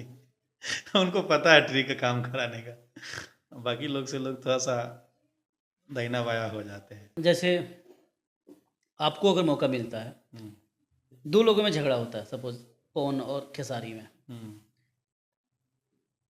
उसका आदमी इनके साथ काम नहीं करेगा, इनका आदमी उसके साथ काम नहीं करेगा, आपको दोनों लोग अप्रोच कर रहे हैं, आप क्या करेंगे? कोशिश करूंगा दोनों लोग के साथ वो काम नहीं, वो तैयार नहीं हो रहे हैं कि अगर उनके साथ करोगे तो मेरे पास मत करो, ऐसा सिचुएशन है। तो इस सिचुएशन में दोनों के साथ काम, क्योंकि सम्मान आपको दोनों के पास नहीं मिलेगा। जो आदमी बोल रहा है कि उसके साथ करोगे तो मेरे साथ नहीं, तो सम्मान यहाँ करके भी आपको नहीं मिल रहा है, वहाँ नहीं करके भी नहीं मिल रहा है, तो करके सम्मान लेने का क्या मतलब, काम ही नहीं करेंगे। और हमने किया है, हमारा देखिए कितना डिस्टेंस है गानों का। लास्ट गाना मेरा कब आया था इनके साथ, बहुत दोनों लोग के साथ। तो सम्मान जहाँ मिलेगा वहाँ। एक गाना भोजपुरी इंडस्ट्री की किसी का भी लिखा हुआ हो, आपका या फिर किसी का भी, जो आपको बहुत पसंद है, लिखा हुआ, गाया हुआ नहीं। नहीं नहीं, हाँ लिखा हुआ है, हाँ। सोचना पड़ेगा। सबसे ज़्यादा मैं क्या सुनता हूँ, क्योंकि हर साल का एक अलग प्लेलिस्ट आता है ना। अभी तक जो आपको लगा हो कि नहीं, ये भाई, ये सर बहुत अच्छा लिखे हैं। गाने का तो नाम नहीं बताऊंगा, लेकिन अगर बात वहाँ पे उनका आए नाम तो फिर विनय बिहारी जी, विनय बिहारी। क्योंकि वो इतना हिट दिए हैं इंडस्ट्रीज को, और हिट में भी इतनी चीज़ें बड़ी दी हैं ना हम्म। कि उसको क्रैक कर पाना पॉसिबल खुद नहीं। का गाना कौन सा? मेरा हम्म। मेरा खुद का गाना जो मैं बोलूँगा वो गाना हिट ही नहीं है। मैंने नहीं था, आपको जो अच्छा लगा। अभी लेटेस्ट मेरा फेवरेट गाना मेरे ही चैनल का है, हम्म। जहजिया चढ़े से पहले जहरिया देखे जिया हो। हम्म। एक गाना मेरा फेवरेट जो मेरा लिखा हुआ सारेगामा से आया था, जिसके एक एक शब्द में जादू था। रिक्रिएट था वो भीड़ में तन्हाई में मुझे तुम याद आते हो। हम्म। उसकी लाइनिंग मतलब लिखने के बाद जब मैं सुनता हूँ आज भी, तो लगता है कि यार मैंने कहाँ से लिखा इसको, मैं लिखा हूँ क्या, मतलब वो चीज़ें थी। सबसे बड़ा सीख भोजपुरी में क्या मिला आपको अपनी लाइफ के लिए, काम करते हुए लाइफ से? सबसे क्या सीखे आप? अपने लाइफ को कैसे जिया जा सकता है, क्या मोटिवेट कर सकता है? यहाँ आपको जो समझ में आता है वो काम करिए, किसी की उम्मीद में मत रहिए। यहाँ सबसे बड़ा सीख है। जैसे मैंने बोला आपको कि खैर वो तो इंडस्ट्रीज़ का सीख है और दुनिया का नहीं, है। आप अपना लाइफ का एक्सपीरियंस से क्या कुछ पूछ रहा हूँ मैं। बस यही कि आप जो आपको अच्छा लगता है वो काम करिए। किसी के कहने में नहीं, इसको पूरा कर दीजिए, ये गाना लिख दीजिए, वो कर नहीं। नए राइटर को क्या बोलेंगे, जो नए लड़के राइटिंग करना चाहते हैं? कुछ नहीं, नए लोगों को यही कहा जाएगा कि वो भोजपुरी के भविष्य हैं, हम्म। या किसी भी इंडस्ट्रीज़ के भविष्य हैं। हम्म। तो कुछ ऐसा करिए जो काम आपको, आज भले वो काम गलत हो, तो यही कि भोजपुरी भाषा बहुत सम्मानित भाषा है, और बहुत बड़े लेवल पे भोजपुरी पहुंच चुकी है। तो जो भी आप लोग लिखते हैं या जो भी करते हैं, उससे आपका ही नहीं, हमारे पूरे भाषा का और पूरे यूपी बिहार और हमारी संस्कृति को भी प्रभावित करता है। तो आप लोग अच्छा लिखें। आज का जो नाम है, आज की जो फ़ायदा है, जो आज हम लिखेंगे तो 1 महीना में जो फ़ायदा है उसको मत देखिए, उससे 2 साल बाद, 4 साल बाद क्या आपको फ़ायदा मिलने वाला है, बस वो करिए। एक और सवाल, जैसे आपने कहा था कि यहाँ बहुत खाने के लिए 3 दिन तक ये हाँ। सब स्ट्रगल, हुँ, ये सब दिन से, जब उस दिन आप अभी याद करते हैं, हुँ। क्या महसूस होता है? कुछ नहीं, बस फ़र्क ये होता है कि वो दिन था, आज दिन है। मेरा मानना ये है कि शायद हो सकता है कि मैं ही उस वक़्त लोगों तक नहीं पहुँच पाया होगा, या लोग ने मुझे सपोर्ट नहीं किया होगा। उस समय की बहुत, और जीवन में बहुत सारे किस्से हैं ऐसे हम्म। कि नहीं कहा जा सकता है। एक दिन वो खाने वाला तो अलग है, फिर उसके अलावा भी मेरे साथ बहुत सारी कहानियाँ हैं, जो इंडस्ट्रीज़ की कहानियाँ नहीं, मेरे अपने लाइफ की कहानियाँ हैं। स्ट्रगल की कहानी। स्ट्रगल मतलब जब मैं दिल्ली में भी जॉब करता था, वो सब चीज़ें तो वो सब अगले इंटरव्यू में बताएँगे, एक ही बार बता देंगे तो ज़्यादा क्रैश हो जाएगा। तो एक समरी बता दीजिए कि जो नए जनरेशन है, अगर वो इस लाइन में आ रहे हैं, जो सिंगिंग में, किसी भी चीज़ में, या फिर राइटिंग में, या फिर एक्टिंग में, इंडस्ट्री में, उनको क्या आप प्रेरित करेंगे? कैसे, थोड़ा बताइए, कैसे उनको इंस्पायर करेंगे? आप अगर अच्छा करना चाहते हैं, आपके अंदर टैलेंट है, तो उस टैलेंट से आप खुद को आगे बढ़ाइए। किसी के पीछे जाके अपना मिसयूज करके अपने आप को गिरा के कभी आगे मत बढ़िए। देखिए, अगर आपके किस्मत में जो लिखा है वो आपको मिलेगा। आप कैसे भी मेहनत करेंगे, अगर सच्चाई ईमानदारी से मेहनत करेंगे तो। अगर आपके किस्मत में जो नहीं है वो आप कितना भी कुछ कर लीजिएगा, सोना के खदान के रखवारी करे वाला का वो सोना का मालिक ना होला। तो ये बात आप हमेशा ज़हन में रखिए, अच्छी चीज़ों का चयनित करिए। जैसे आज मैं भी लिखता हूँ, बहुत सारे लोग लिख रहे हैं, लेकिन फिर भी मैं आज विनय जी का नाम ले रहा हूँ। आज विनय जी हमारे आइकॉन हैं, मनोज मतलबी जी हैं, गोविंद विद्यार्थी जी हैं, ये सब नाम, अशोक सिपुरी जी हैं, कवि प्यारेलाल कवि जी हैं, जिन्होंने बहुत योगदान दिया हमारे इंडस्ट्रीज़ के लिए। तो ये सब नाम ऐसे हैं हमारे, भाई लेट श्याम देहाती जी, जिन्होंने बहुत बड़े-बड़े और बहुत अच्छे-अच्छे गाने दिए हैं। आज़ाद सिंह जी, सब लोग कर रहे हैं। आज की इंडस्ट्री में आशुतोष तिवारी जी बहुत अच्छा कर रहे हैं। बाकी बाकी लोग भी बहुत अच्छा कर रहे हैं, जो लोग कंटिन्यू काम कर रहे हैं। तो सब लोग काम कर रहे हैं। ये लेजेंड, अगर आप बात किया जाए आज के 100 साल बाद भी, कि भोजपुरी को बड़ा किसने दिया और भोजपुरी को ग्राफ किसने दिया, जिसके गाने आप 100 साल बाद भी सुने जा सकते हैं, वो विनय बिहारी मनोज मतलबी जी हैं। कवि जी को सुना जा सकता है, अशोक शिवपुरी जी को सुना जा सकता है, उनसे आगे जो महेंद्र मिश्र जी, ये लोग, इन लोगों ने जो रचना किया था, इनको सुना, पांडे नगीना जी को सुना जा सकता है, लेट श्री विभाकर पांडे जी के बहुत सारे गाने हैं जिसको सुना जा सकता है। आज का क्या है, आज तो 100 मिलियन होता है, 100 मिलियन होने के बाद जब गाने का व्यूज रुकता है, वो गाना लोग भूल जाता है। चाहे वो बॉलीवुड हो या आज हमारा बॉलीवुड हो, उसमें कुछ ऐसा काम होता है जीवन में जो आजीवन चलने वाला होता है। जैसे ही मेरा एक गाना आया है मेरे ही चैनल से, सिर्फ अभी ऑडियो रिलीज किया हूँ, चांद लागेलू। ये गाना जब मैं 2-3 दिनों से नहीं, मैं रिकॉर्डिंग के बाद से जब सुनता हूँ, तो मुझे लगता है कि यार ये बेस्ट कलेक्शन है। चांद लागेलू, एक नया लड़का है, उसने गाया है, भोजपुरी का फोक ट्यून है। वो मतलब एक एक शब्द ऐसा लगता है, जब मैं सुनता हूँ तो लगता है कि वो लफ्ज बोल रहा है। सच कहीं तो जान हमर तो चांद लागेलू। तुरंत बोल दीजिए। हाँ, सच कहीं ता जान हमर तू चान लागेलू, सच कहीं ता जान हमर तू चान लागेलू। ये गाना है, आगे का लाइन मैं भूल रहा हूँ। तो बहुत प्यारा, पूरा पोएट्री है। जैसे मेरा एक गाना था, भगवान बड़ी फुर्सत से तोरा के बनोले बारे, उसमें भी पूरी पोएट्री गाना था और लोगों ने काफ़ी पसंद किया था उसको। तो कुछ चीज़ें जीवन में होता है कि आप उसको लिख के लगता है कि यार 100 साल बाद भी लोग याद करें। जैसे हमने बचपन से जो लिखना सीखा, गोविंद विद्यार्थी जी को मैंने बहुत सुना, दिल्ली रहते हैं, सासाराम से हैं, बहुत सारे हिट गाने उन्होंने दिया है, वेब कंपनी के लिए लिखते थे। तो गोविंद विद्यार्थी जी को सुन के हम लोगों ने बड़ा हुआ, अपने आप को राइटर बनाया। लास्ट टाइम हम गए थे दिल्ली किसी काम से, तो हम लोग बैठे थे, गोविंद जी भी वहाँ, मतलब पहली बार हम लोग बैठे थे और बहुत सारे लोग थे। तो गोविंद जी मिले और बोले कि आधा इंडस्ट्री जो कन्फ्यूज़न होती है अजीत हलचल और अजीत मंडल में, तो मैं अजीत हलचल जी हैं, एक दुगला गाते हैं, खेसारी जी के लिए काफ़ी गाना उन्होंने लिखा है। तो उन्होंने बोला कि पानी पानी का कौन सा गाना आपका, मतलब पानी पानी गाना अभी लेटेस्ट आया था। तो उन्होंने पानी पानी गाने का पूरा दोनों अंतरा उनको याद था। उन्होंने मुझे एक एक शब्द बताया कि आपका लिखा है, मतलब हाँ, मुझे लगा अजीत हलचल जी का, मतलब नहीं मेरा है। अच्छा, तो उन्होंने बताया सब कि अचानक से जो, तो एक सबसे प्राउड मोमेंट होता है कि आप जिनको सुन के बड़ा होते हैं, जिनको आप ऑब्जर्व करते हैं जीवन में और आइडियल मानते हैं, अगर वो आपकी चीज़ों को अप्रिशिएट कर रहा है, जैसे आप पॉडकास्ट कर रहे हैं, तो किसी जर्नलिस्ट को सुनते हैं, सुने होंगे या उनको आप फॉलो कर रहे होंगे, अचानक कभी उनके साथ आपको इंटरव्यू करने का मौका मिल जाए या टाइम आ जाए, तो वो आपके लिए प्राउड मोमेंट होता है। तो वैसे ऐसे चीज़ आए हैं मेरे साथ। तो मैंने लेकिन कोशिश किया है जीवन में कि यार किसी चीज़ को मैंने आज तक कभी चोरी नहीं किया, कोई गाना, कोई किसी का क्लेम नहीं लिया, तो वो नहीं होना चाहिए। बाकी ज़िंदगी बहुत बड़ी है, मैं तो जहाँ से उठा हूँ यहाँ तक पहुँचा हूँ, तो मैं अपने आप को समझता हूँ कि मैं बहुत आगे चला गया, कि डिलीवरी बॉय से यहाँ तक पहुँचना, एक छोटे से गाँव, जब कभी पार्ले जी खाने के लिए 3.5 रुपये मिलता था, तो हम 3 महीना जिद करते थे तो मिलता था, क्योंकि फैमिली उतना बड़ा बैकग्राउंड नहीं था। हम बिहार के गांव में थे, हम दूसरों के खेत में धान रोपे हैं, 5 किलो धान बनिहारी मिलता था धान रोपने के लिए। इस समय धान का कीमत 3 रुपये किलो होता था।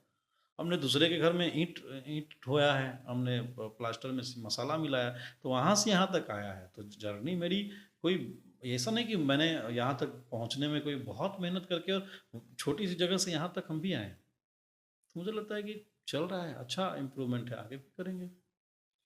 चलिए, बहुत मतलब अच्छा लगा आपसे मिलके, और बहुत अच्छी बात आपने रखी अपने लाइफ को लेकर, जैसा अभी आपने बताया ये सब चीज़। बाकी फिर अगले पॉडकास्ट में हम करेंगे। आप लोग इसको ज़्यादा से ज़्यादा सपोर्ट करिए, ज़्यादा से ज़्यादा प्यार दीजिए इस वीडियो को। अगले वीडियो में एकदम पूरा, मतलब आज तक मैं कभी किसी कैमरे पे नहीं बोला हूँ अपने जीवन के बारे में, बहुत सारी चीज़ें छुपी हुई है जो मैं आप लोगों से शेयर करूँगा अगली बार। तो जैसे मेरे हर गाने को आप लोग प्यार देते हैं वैसे ही, और मुझे भी बहुत सारा चीज़ कहने का मौका मिला, जैसे इंडस्ट्रीज़ के बारे में बहुत सारे लोग बहुत कुछ बोलते हैं, यहाँ बोलने का मौका मिला, कहने का टाइम मिला मुझे। तो मैं चाहूँगा कि हमेशा इस प्लेटफॉर्म के माध्यम से, इस चैनल के माध्यम से आप लोगों तक आऊँ, तो आप लोग ज़्यादा से ज़्यादा प्यार दीजिए। अब तक इस चैनल पे जो भी व्यूज़ होगा उसका 10 टाइम ज़्यादा व्यूज़ आप लोग दीजिए, ज़्यादा देखिए, ताकि ये मुझे जल्दी जल्दी नेक्स्ट पार्ट बुलाएं और इंटरनल सारी बातें जाने हम हाँ पीछे की हाँ कहानी। हाँ, तो नहीं, मैं इस बोलने वाला ही था कि आप बोल दिया आपने। चलिए ठीक है, लेकिन बहुत अच्छा लगा आपसे मिलके और थैंक यू सो मच। बहुत बहुत आपने धन्यवाद आपका भी कि टाइम आपने दिया ये टाइम दिया और मुझे। मैं चाहूँगा कि फिर नेक्स्ट टाइम हम लोग बैठे, जो बातें छूट गई है पार्ट 2 में करेंगे। विभाग से बहुत अच्छी बात रखी नए सिंगर के लिए, नए आर्टिस्ट जो आने वाले हैं उनके लिए। कुछ कंट्रोवर्सी पे भी थोड़ा बहुत हमने बात कर ही लिया। हाँ, बाकी होना चाहिए थोड़ा सा हाँ, तो। बाकी कैसे कैसे जर्नी गई थोड़ा बहुत बात किया। यानी जितने सारे बात हमने किया, बहुत अच्छा, लोगों को इससे प्रेरणा मिलेगी, जो आगे आने वाले लोग रहेंगे, बहुत कुछ सीखने को मिलेगा। थैंक यू सो मच, धन्यवाद। बहुत बहुत धन्यवाद, और आप सभी को भी, क्योंकि आप लोग देखते हैं, सुनते हैं, तभी हम लोग कुछ कर पाते हैं। तो आप लोग प्यार दीजिए।